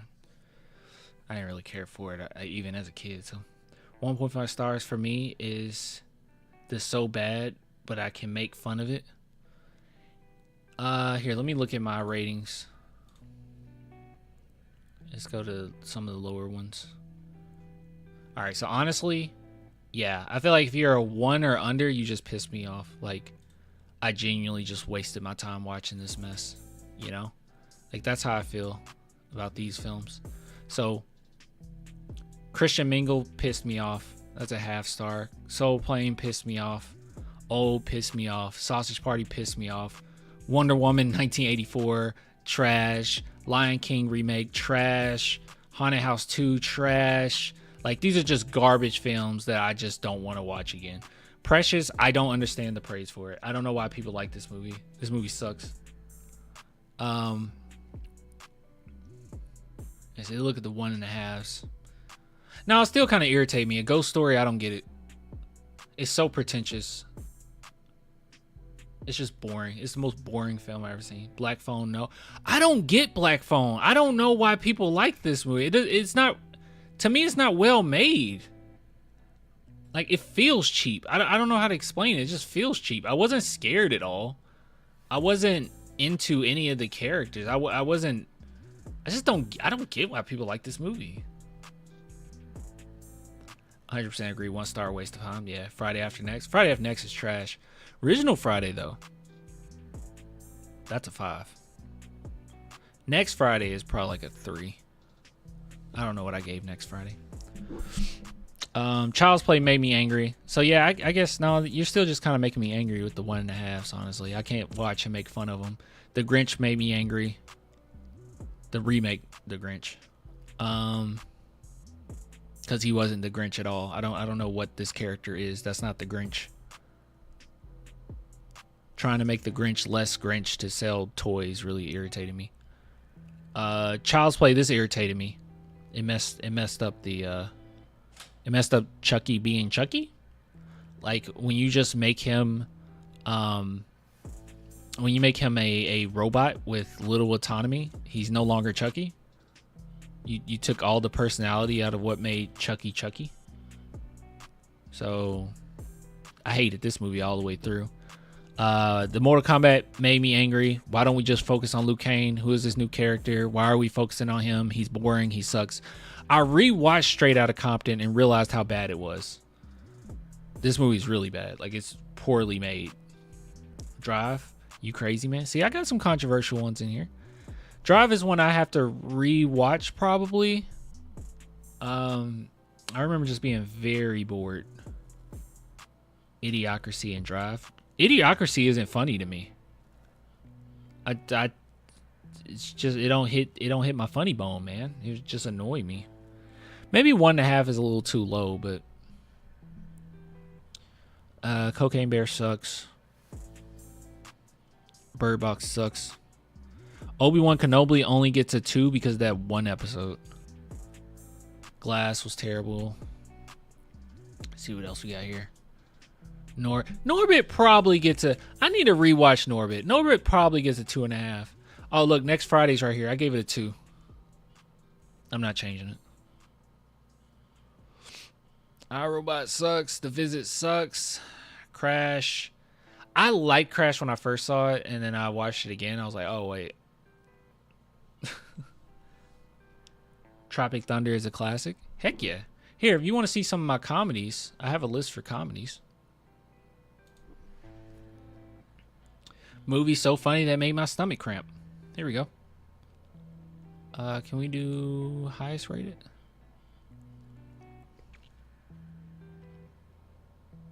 Oh, I guess I can't. Okay, I guess I can't. Anyways, yeah, these are some really great comedies to me that really make my stomach hurt. Clerks, Friday, Tropic Thunder, Superbad, South Park, Team America, Blazing Saddles, Airplane, This Is the End, Shaun of the Dead, Hot Fuzz, The World's End, Scott Pilgrim, 40-Year-Old Virgin, Borat, both Paddingtons. I gotta see the third Paddington. Bottoms, Scary Movie 1 and 2, Harold and Kumar, Waterboy, Undercover Brother, Life, Napoleon Dynamite, which I didn't like it as a kid. I rewatched it. I was like, wow, this is really funny. And a few stand-ups here. The Dave Chappelle, old stand-ups, not his new stuff. Donald Glover, Weirdo. Inside was really funny. We saying Airplane was funnier than Pineapple Express?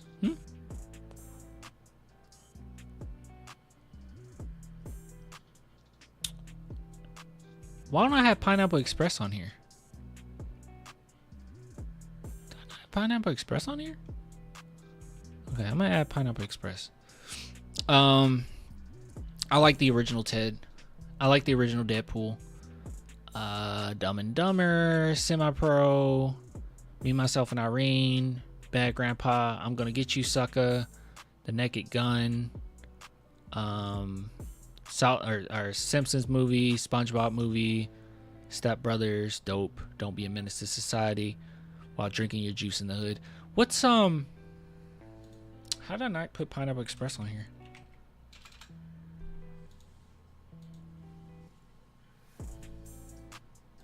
What the heck? How are you not? And why did I give it a 3? I'll rewatch it. I need to give it at least a 3.5. Let me add this. Yeah, weird that wasn't on there. Tropic Thunder is a classic every time. Yeah. Just got done with Adolescence Clan. Isn't it good, Matthew? So freaking good.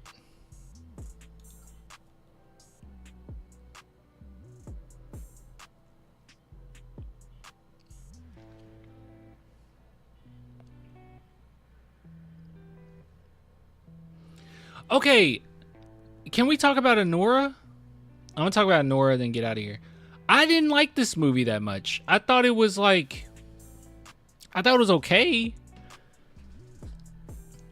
It didn't help that I watched it after I realized it was an Oscar film. This wasn't an Oscar film. It felt like a long episode of Barry. What a Bezzy, if you never seen the show Barry, well, have you seen the show Barry? If you really liked Anora, you should just watch Barry. Maybe that's what took it away from me, because I was like, they're kind of just ripping off Barry a little bit. Like it felt like an hour, after a while, like an hour, the last hour, 15 minutes was just a Barry episode, but Barry does it better. Or I would just say second half of the movie as a whole was like a Barry episode. I thought the last scene was powerful. I like I've seen it. Oh, okay. Well, I like the sex worker representation for sure. It's not like I didn't like the character of Anora. It's not like I didn't get her motivations on why she did what she did and whatnot. But I'll be honest, man. I just thought it was okay. Like I thought it was slightly better than okay. Thought it was filmed super well. I give it a 3.5. Like that's slightly above average for me. But Oscar, I couldn't believe that's an Oscar movie. Didn't think it was worth the Oscar. I mean, I seen The Substance, and I thought The Substance was a better movie. Anora was solid. Yeah, it's solid. That's why the hint's to 3.5, right? It's a solid movie. Barry is great, but I think there are more funny TV shows than movies. Oh, that's true. Yeah, but just watching, I was like, this feels like Barry, but it feels like a kind of a ripoff of Barry. Like it's not as funny as Barry. The characters aren't as gripping as Barry. They're not as interesting as Barry. Do you like Curb Your Enthusiasm? I love Curb Your Enthusiasm. Funny enough, I love Curb Your Enthusiasm, and dude, I haven't even gotten to season 2 yet. Like, and I love it. I have so much content I can go through. But I love Curb Your Enthusiasm. That is a funny show. Was she a sex worker in the film? Yeah. Yeah, she's a sex worker. So I like that representation, right? For a film about a sex worker winning an Oscar or being nominated. Like that's good. Like that's a good thing. I just wasn't vibing with the movie that much, you know? Since the 2010s, comedies have been tough to find in movies. See, that's the thing. I didn't really see Anora as that much of a comedy, right? Like, I agree with what you're saying. Like, Will Ferrell, like, took over, and then after that, it just was dead. The reason why, I think, there's a couple reasons, but I think one of the reasons why comedies died was because of superhero films. Like, superhero films made it where you can't just be a comedy. You have to be a comedy and an action, or you have to be something extra. Because a lot of those Marvel movies were also kind of comedies. And then also, studios don't want to spend money on comedies. They don't want to risk it. They would rather give you $5 million to make a horror film that's going to make all its money back in the first weekend, rather than a comedy that could very well flop. If you get good enough talent, you're going to be spending like 20, maybe 30 million. You know, and even if it's 10, you're not going to get that much of an investment back if it's not funny or if it doesn't have good word of mouth. So, yeah, we do lack comedies, But Anora to me wasn't really it was a dramedy. It was like Barry, like it's like a dramedy kind of. You should watch Nathan For You. Nathan For You is so funny. I've seen Nathan For You. It's so freaking funny, bro. Curb gets better with each season. I've actually been getting into what's the show? Always Sunny in Philadelphia. I just started that, and that's funny. Yeah. I don't think that's it, G Money. You said studios were afraid of the woke movie. I don't think that's the case at all. I mean, it's very obvious. Like if you look at TV shows, you can be edgy. There's no afraid of, like, you can be edgy. Like you watch, we mentioned Barry, but you can watch The Boys, right? It's extraordinarily edgy. You can watch I'm blanking. It was something that I was just thinking about. What show am I thinking about? It's like South Park is bigger than it's ever been, right? They haven't slowed down. Not like they've laid off any of the edge. Like you can be edgy. I think it more so comes down to losing money, right? Like just losing. You don't want to lose the money. I never seen Barry. Barry's really good, dude. You should watch it.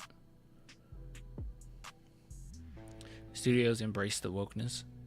Yeah, wokeness is like, I don't know. It seems like it's kind of a buzzword at this point. Like people say something's woke just because it has a black character in it, which is pretty messed up.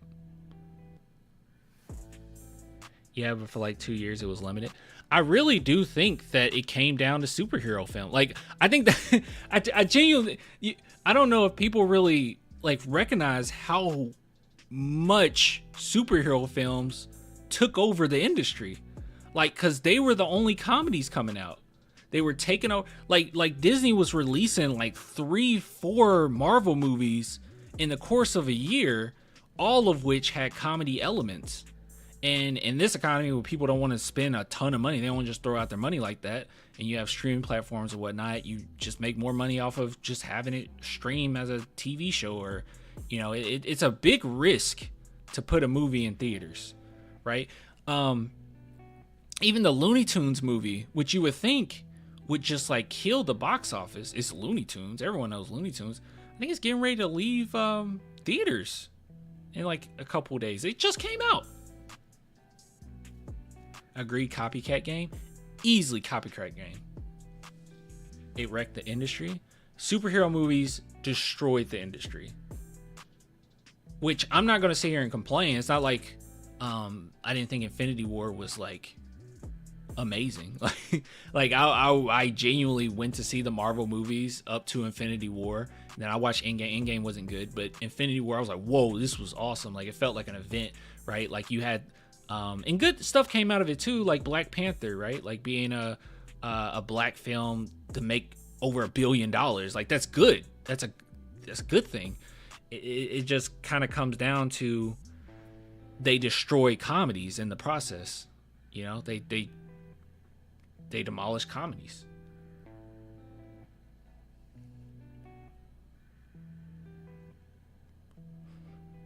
You know what I mean?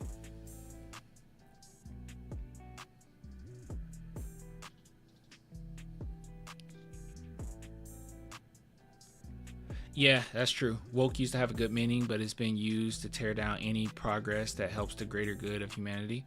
Yeah, that's very much so true.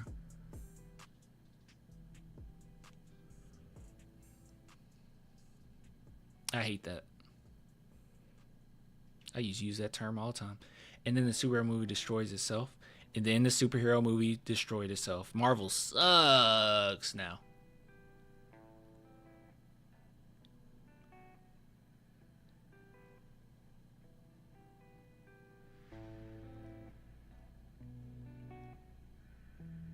That's true too. I didn't think about that. It's tough to have a comedy because everyone has a different niche of humor they like. Yeah.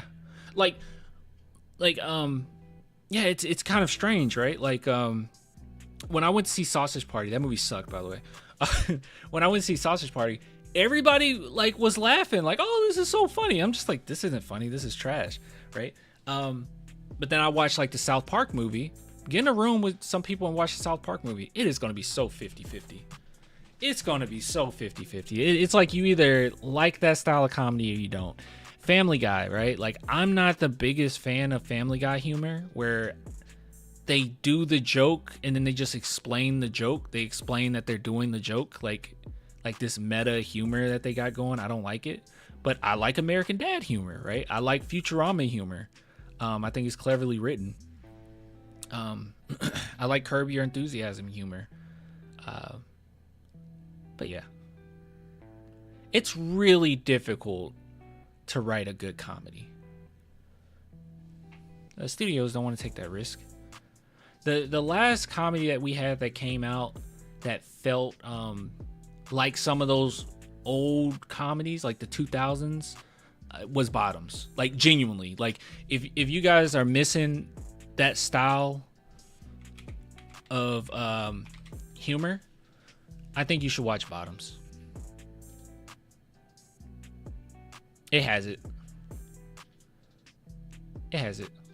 It's like a female Fight Club, but it's a genuine comedy. It's a silly, over-the-top comedy.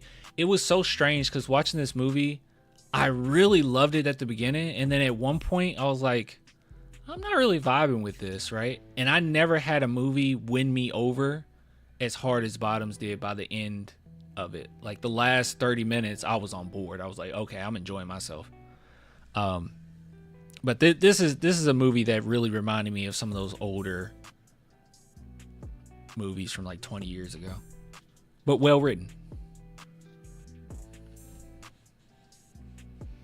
I was working an appointment on Sunday night and had Death Note on in the background. Death Note's great.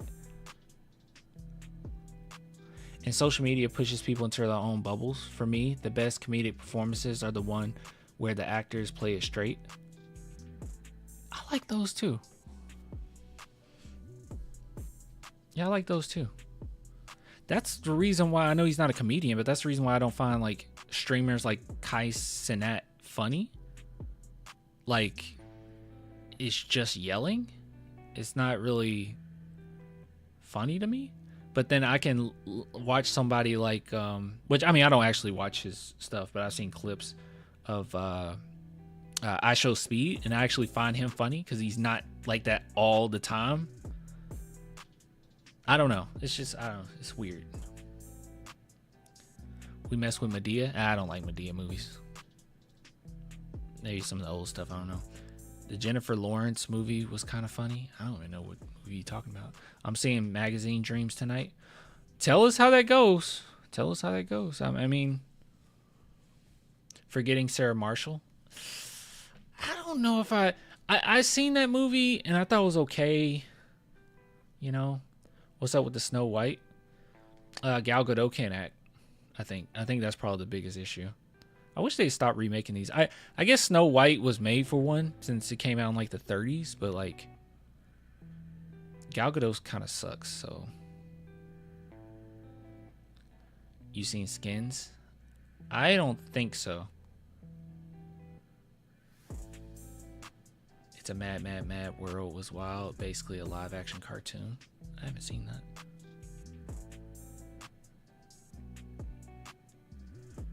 Yeah, as a terrible person Jonathan Majors is, he's a crazy good actor. He is a good actor. I might see the movie. I don't know. I know they're holding this up as his redemption film. I don't know. Queso? You find Queso funny? I haven't seen that. I heard it bombed for some reason. Snow White? Because it's trash. Because they need to stop doing these remakes is why it bombed. It is bombing. First off, I mean, Snow White is popular, but like I said, Snow White came out in the 30s, right? Like, you do Cinderella. Okay, Cinderella has so many. Well, I guess Snow White has a lot of remakes too, doesn't it?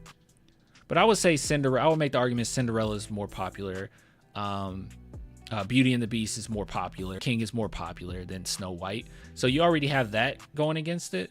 And then when you look at the trailers, it just looks weird. Like it looks uncanny. Like, I don't know, man. You dwarfs look strange. Gal Gadot can't act. I'm gonna keep saying that. Gal Gadot cannot act. She is by far, in my opinion, the worst actor with the highest amount of accolades. Like, this is like a A-list star, and she is nowhere near as talented as other A-list stars. Like, not even close, bro. She is so bad. Gal Gadot sucks so bad. She sucks so bad. She sucks so bad. Dinner in America was funny. I got that on my watch list. Hold on, let me look up what's it called? City of God. I wanted to make sure I had it in my watch list so I don't forget.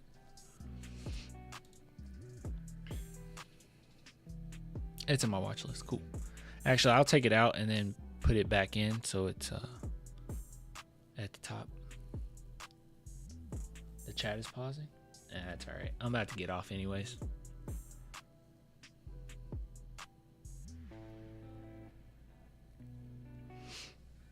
Yeah, Snow White. I mean, I wasn't interested in seeing Gal Gadot act anyway, so.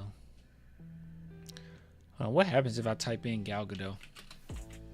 Any news articles on how bad she is in this movie? She's bad in every movie, so I'm assuming she's bad in it.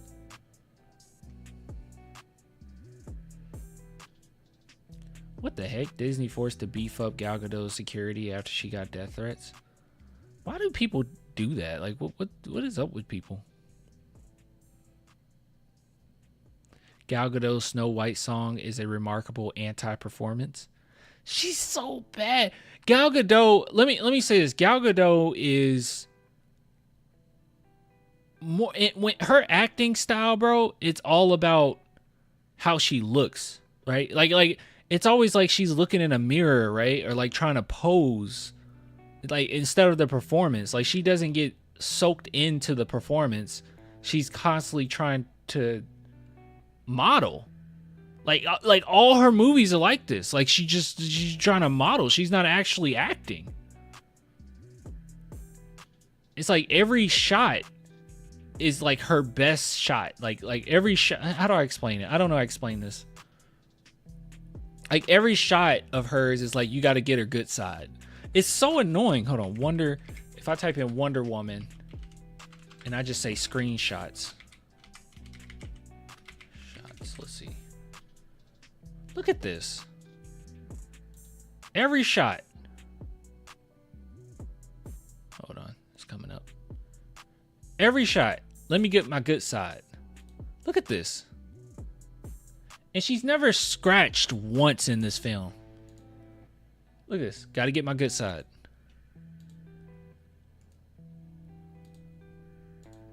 Got to get my good side. Make sure you get my good side. Look, she can't even pull out a sword. You can't even get a shot of her pulling out a sword to look cool. It's like, I don't know, bro. I cannot stand her. I cannot stand Gal Gadot as an actor. Does she look at this? Is a screenshot of her running. Does she look like she's genuinely running? Does she look tired to you?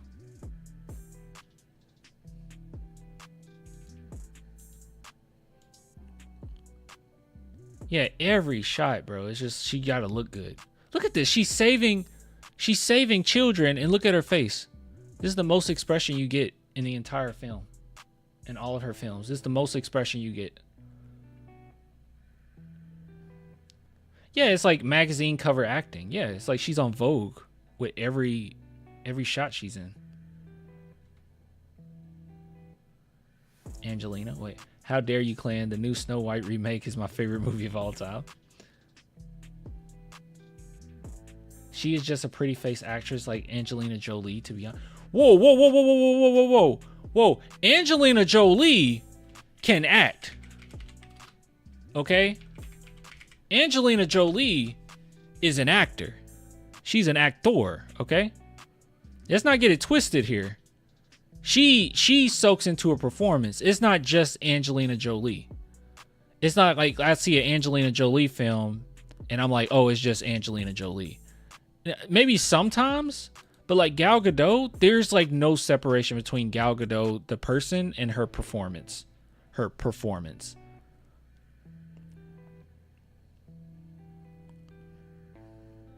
She's the only Lara Croft, by the way. She's a perfect Lara Croft. She looks unathletic. I mean, that doesn't matter. Yeah, she's pretty. She's a baddie though. She's pretty, but like, so. Hold on, my favorite actress of all time. Okay, she's a hunk, as the kids would say. I don't know if no one says that. Frances McDermott or McDermott. She's my favorite actress. Easily favorite actress. Easily. And she's a baddie, okay? Especially you get her in the 90s. All right, don't play about my girl, Frances, okay? Frances McDermott in the 90s. Look at this. Sheesh. Gorgeous.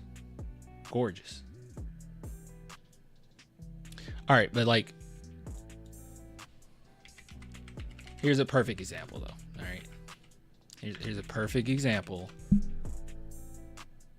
Actually, I got a couple. I got hold on. Here's two dashingly gorgeous actors, whatever you want to say, that are great actors. They're not just faces. Hold on, I got two for you right here. You got Scarlett Johansson, which one of the best actors in Hollywood, period. Probably one of the greatest actors of all time. And Charlize Theron. They're very pretty. Some of the greatest actors ever. Don't slander Angelina Jolie. She's also a director, for sure. But yeah. Dude, Charlize Theron. Do you guys remember Monster? Oh my God. Look at her for Monster, bro. She was so good in this movie. Dang, she was good in this movie. That's her in Monster. Man, she was good in that movie.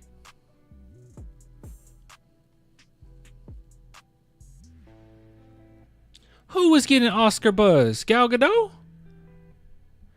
Wonder Woman 1984 was bad, but Pedro Pascal was fun.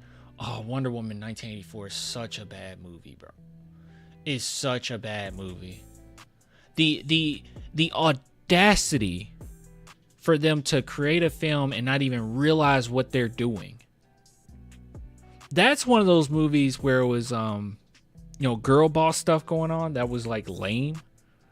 Like, for you to be a girl boss film and you have some pretty good messaging in it, like obviously guys are quite dangerous, right? That's great, but like, you completely took over some guy's body and just used him, and they didn't even recognize that they did that. Like the writers, director didn't even realize how bad that is, how bad that looked. That movie sucked, bro. Crazy transformation. Yeah, she's so good in this.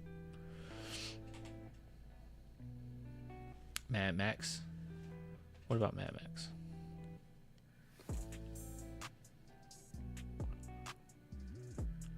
Scarlett Johansson's Russian?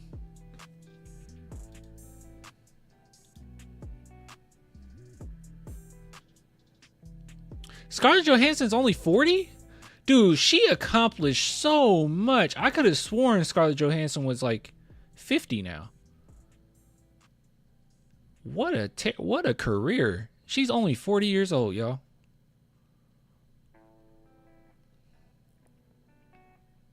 She's from New York. I guess you just said Russian descent. I don't know. Anya Joy Taylor. Joy Taylor is a good actor, too.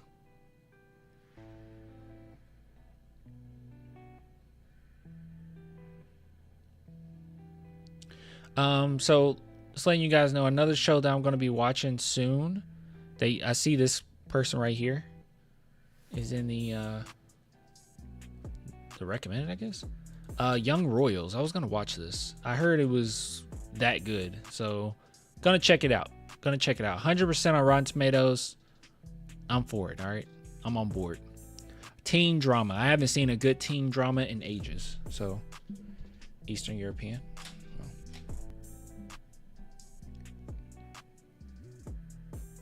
Oh, killed. Oh, that's Charlize Theron killed it. Okay. And Mad Max, yeah, that was pretty great. Matthew McConaughey in Dallas Buyers Club was crazy transformation too.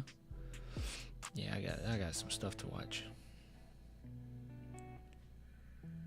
Salma Hayek's great. She's very pretty.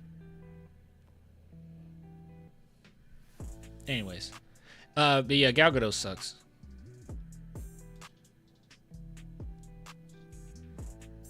Look at this. All right, last thing. This is from 1984. Look at this. Oh my gosh, look at this one.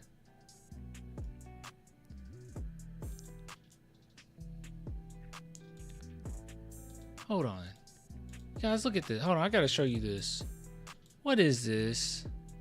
This is what I'm talking about, bro. What is this? What is this? This cosplay, bro. You buy that this is Wonder Woman? You buy that she's about to protect anything? God, dude. Oh yeah, Lupita Nyong'o. She's great too.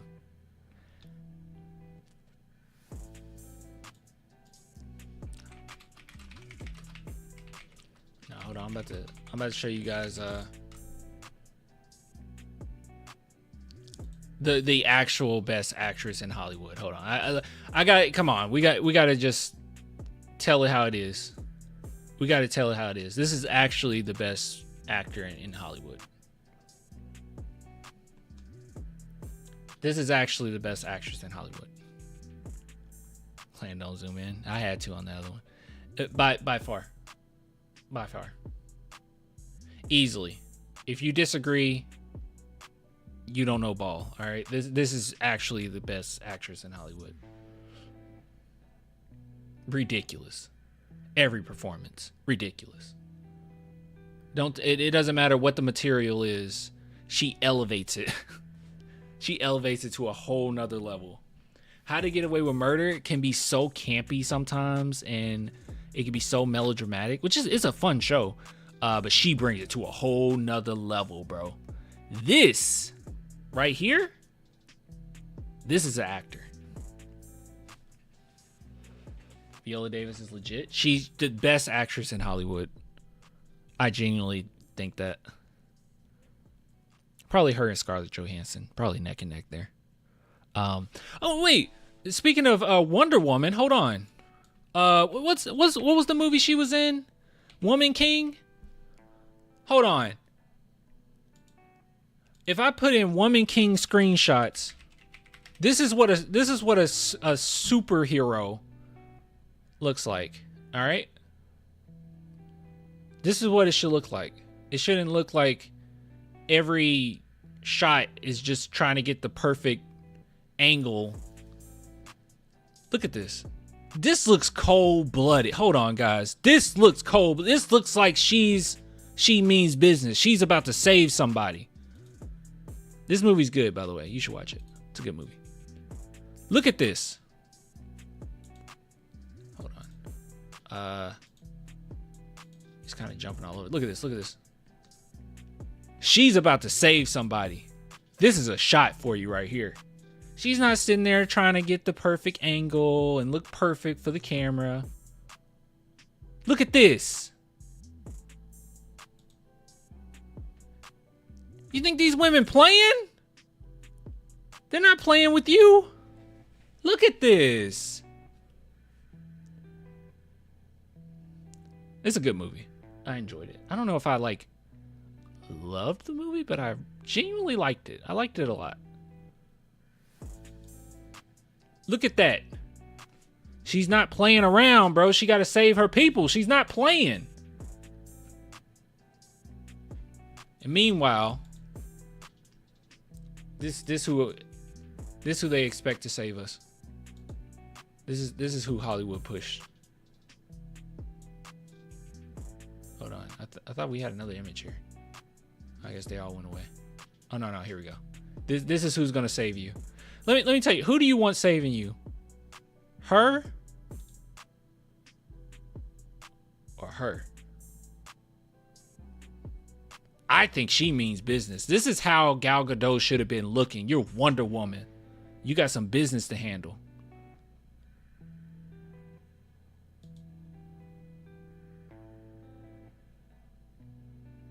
Widows is your favorite Viola Davis movie? I liked Widows. I need to rewatch it. I've seen her get out-acted once, and it was Chadwick in Ma Rainey's Black Bottom. I haven't seen that. I've seen Viola Davis out-act Denzel Washington in Fences. He was good in that, though. We're not talking about who you got the hots for, Chris. We're talking about a hero. You should watch The Woman King. It's actually good. I like this movie. What did it get rated? And this is another movie that 94%. Here's another movie that I genuinely felt if it was acted by anyone else. See, I don't feel this way with Gal Gadot. I don't feel this way with a lot of actors, honestly. But I can't imagine this movie being acted out by anyone other than Viola Davis. I can't envision it. You can't envision someone else playing this part. She brought it to a whole nother level.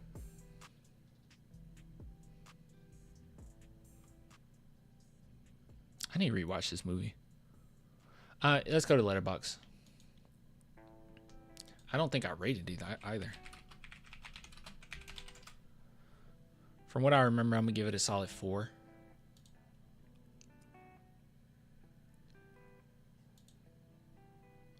Yeah, I genuinely like this movie. I'm gonna give it a solid 4. I need to rewatch. I'm putting it on my watch list. I don't think my girlfriend's seen it.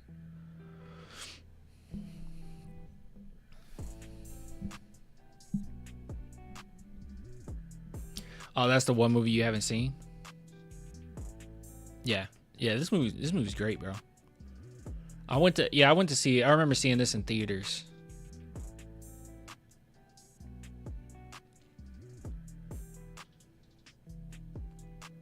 This, and by the way, mind you, you know how sometimes Hollywood has done the girl boss thing and it's been like a little cringy at times, right? Like, because they don't know how to pull it off. This is a girl boss movie, and it's awesome. Genuinely cool. I wish we would have got more of these. What else has this director directed? This the only thing they directed? This the only thing this lady has directed? She must be like a screenwriter or something. Is she a screenwriter?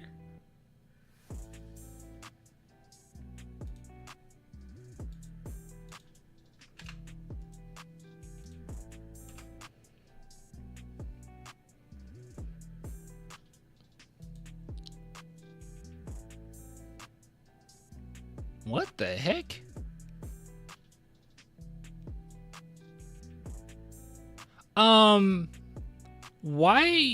why hasn't this lady done more after this movie? The Old Guard, which looks like the Old Guard 2.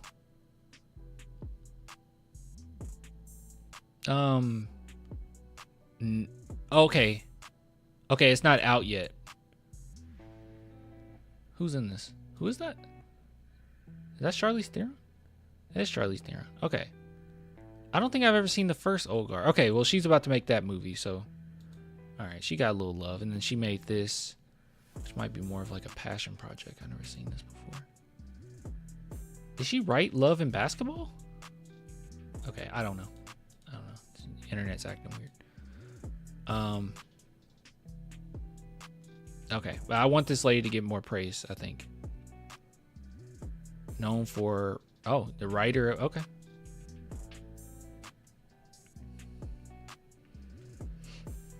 Anyways, did we win today? No, we didn't win. Nothing special about it. I just want you to look at it. Oh, look at your letterbox. Okay. Last thing I'm doing, then we're getting off. Is your name just Germ on there? Ooh. Oh crap. There's a couple germs. Is this you? I don't know if you're following me.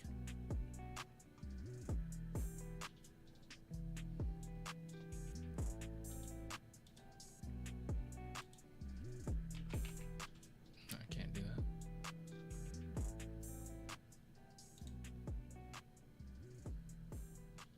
Wait, yeah, what's your name on here?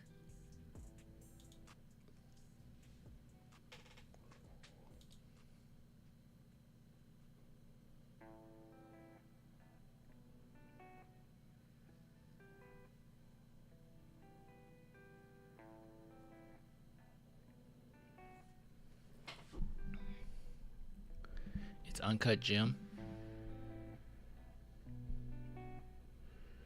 I like Uncut Gem. That's a great film. Yeah, Jern, what's your name on here? Dang, thanks, Chris. Like, that's right before I'm getting ready to get off too. Thanks for the super chat, man. What up, clan? Sorry I'm late to the chat. Like, I'm literally getting ready to get off. I just wanted to see someone asked for me to look at their super chat. I follow him on Letterboxd. Oh, okay, it's Uncut. Okay, you're telling me his name is Uncut Gem. Okay.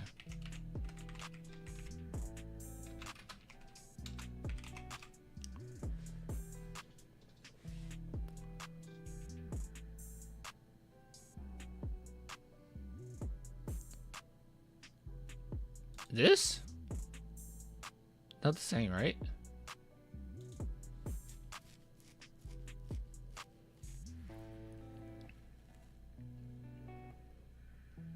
Oh, here it is. Germed. All right, cool. Oh, you just saw Novocaine? I was not sure if I wanted to see Novocaine, man, because it looked like just a movie where you just getting beat up the whole time. I don't know. Queer 3.5. I still got to see that. The Brutalist 4.5. I really want to see that. The film was intellectually stimulating. I'll follow you. Let's take a look at the films. We'll glance through. Oh. Okay, I see. I see that you know ball. I see that you know ball, my friend. Right off the bat, Companion, a 3. I think I gave it a 3.5. Wicked, 3.5. I think I gave that a 5. Like, I genuinely just enjoyed it all the way through. I need to rewatch it. Nosferatu, I think I gave it a 5. I love that movie. Mickey 17, I think I gave it a 4. Here, let's go with your highest rated. Oh, wait.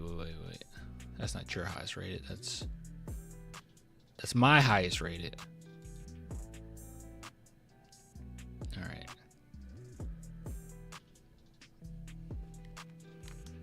I don't know if I liked The Last Black Man in San Francisco that much. That was okay. I didn't like Lady Bird that much.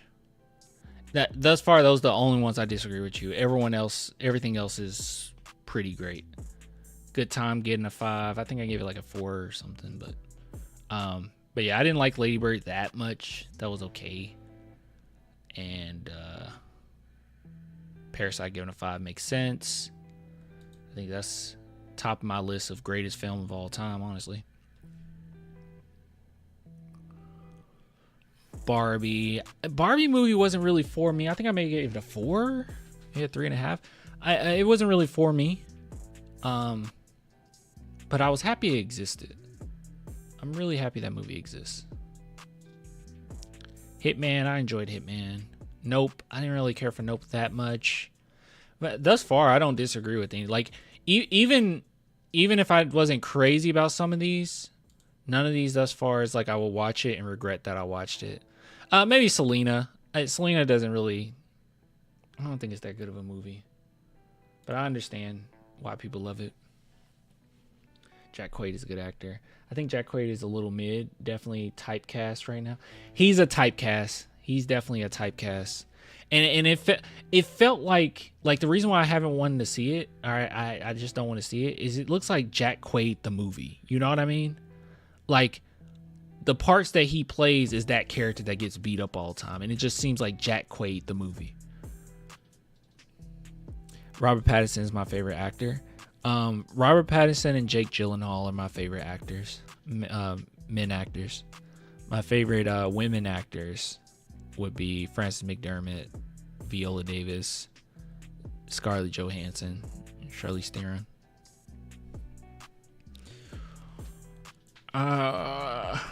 Let's see.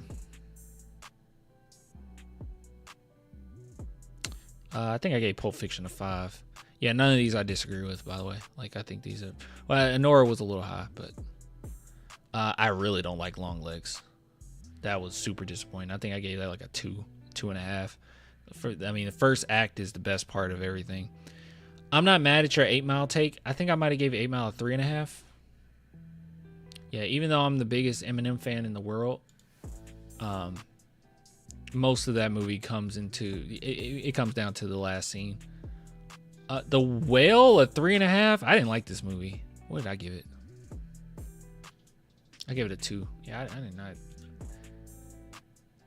like how it was shot. It just felt like a play the whole time. I'm like, why don't you just watch a play? Like, why'd you make a play? Florida Project. I like the Florida Project. Knives Out. 3. I thought it was pretty clever, man. I think I might have given this movie a 4. It's a pretty clever movie. Yeah, I gave it a 4. It's pretty clever. Super Mario movie, I gave it higher than you. I recognize it's not that great. I gave it a 3. But at the end of the day, I did enjoy it. I did laugh. I had fun. I can't give it less than a 3. Don't look... Oh, okay. There's a couple I disagree with you on. Her, I disagree with you on that. Only giving that a 2. Shutter Island, I agree on that. Disagree on that. Bones and All. Honestly, you inspired me. I'm giving it less. What'd I give it? A 3? I'm doing 2.5. I don't like that movie either. Actually, I'm doing a 2. I don't like that movie. You inspired me. Don't Look Up. Getting a 2 is kind of crazy. Yeah, her 2 stars is crazy. That's crazy, but the one that really bothers me is this one, man. This is the one time I disagree with you. Psycho should get more than a 3. But I thought Don't Look Up was a phenomenal film. I didn't like Don't Look Up, not gonna lie. I thought it was phenomenal. But I'll be honest with you guys, I never watched something that made me so angry. Like, it was so infuriating watching that film, and it had nothing to do with like the filmmaking aspect of it or the actors. I guess it was just the subject matter. It was like, good God, bro. Like, and it was just pretty accurate too, just how things kind of are. And that's what really pissed me off about it. But I think what bring it down, because I would have gave it a solid 4, but what brings it down to a 3.5 for me is the ending, because it tried to make light of it a little bit at the very end and cartoonify it a little bit, and I didn't like it. I didn't like it at all. I didn't like the ending, the very end, the post credits ending. I mean, all the actors makes it look gimmicky.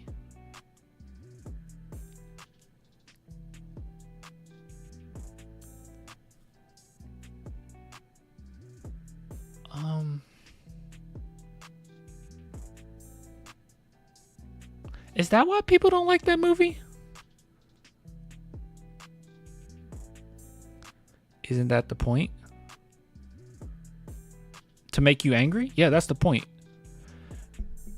I was happy with it making me angry.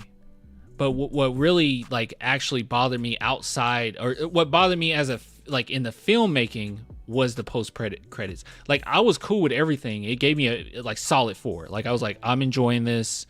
I'm pissed off. I'm angry. It's hard to watch. It's very sad.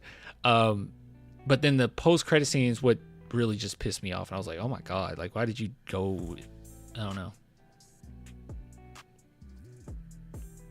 Medication for low blood pressure, for real. At least the Heat beat the Warriors tonight, by the way. Oh, did they? What did people give this movie? Oh yeah, it's quite divisive. What? Shafrillas gave it a 1.5. I usually respect his opinion. If anything, this movie may have accelerated climate change. Okay, what is it about? Can you explain to me before I go? If you're still in here, Germ, can you explain to me why people don't like this movie? Is it what Mandito said? That it felt gimmicky? Like, did it feel disingenuous because of the actors in it? I don't get it. Is that what the problem was? That is a lot of actors. I don't even remember Timothée Chalamet in it. Is that Ariana Grande? I don't remember this many.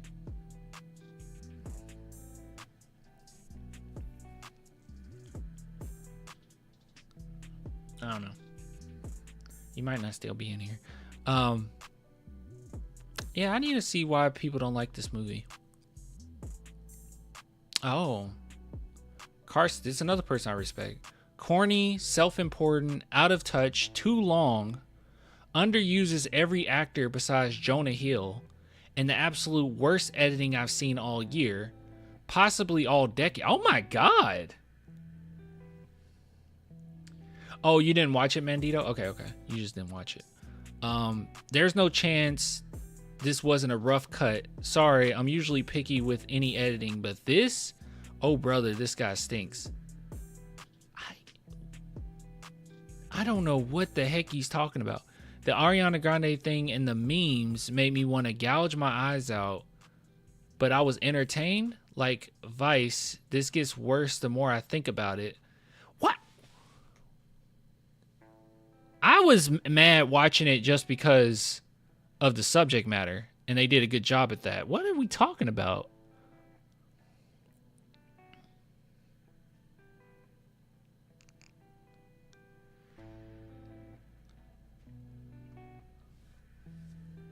A bit slow at times in a non-suspenseful way. I felt suspense the whole time because I knew what was coming.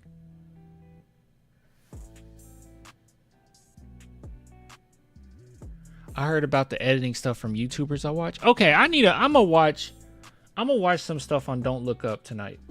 I'm super curious now.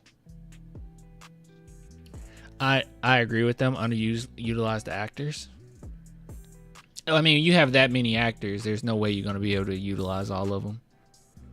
But Leonardo DiCaprio was great from what I remember. Do I need to rewatch this movie? I've only seen it once, and I do remember being very angry, but it had nothing to do with the filmmaking. It had everything to do with the subject matter.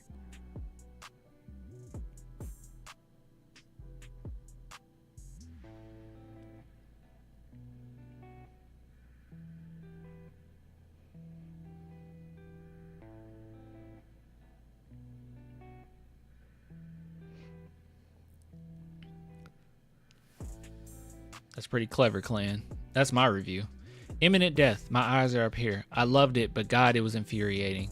This was the movie's goal, and it hit home for me. Want to give it a 4, but the ending tried to soften the blow, and in turn made it a cartoon.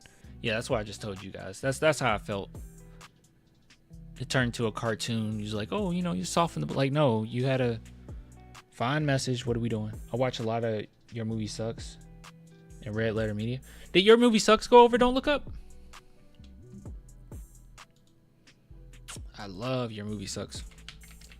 And who's the other guy? You said Red Letter Media? Hold on, let me look up Red Letter Media.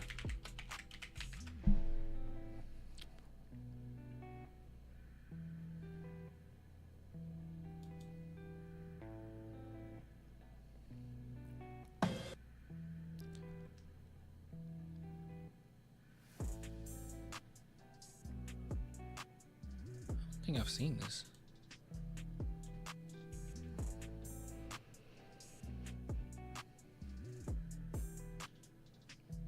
His reviews are all over the place.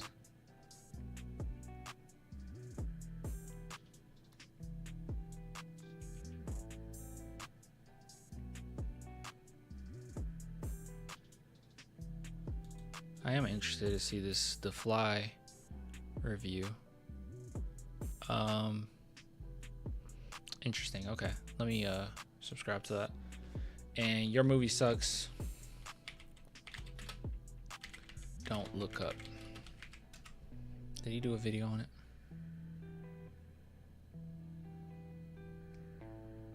A Best Picture nominees review. Free Guy got a Best Picture nominee? Alright, I'm gonna save this. Next is Don't Look Up by Adam McKay. Stop. Okay. Yeah, I'm a...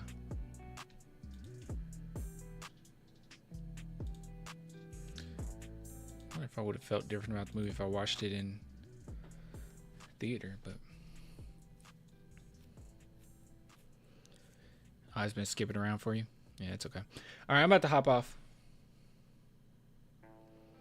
Half in the Bag is main series. They have a lot of reviews. Okay. I'm going to check it out.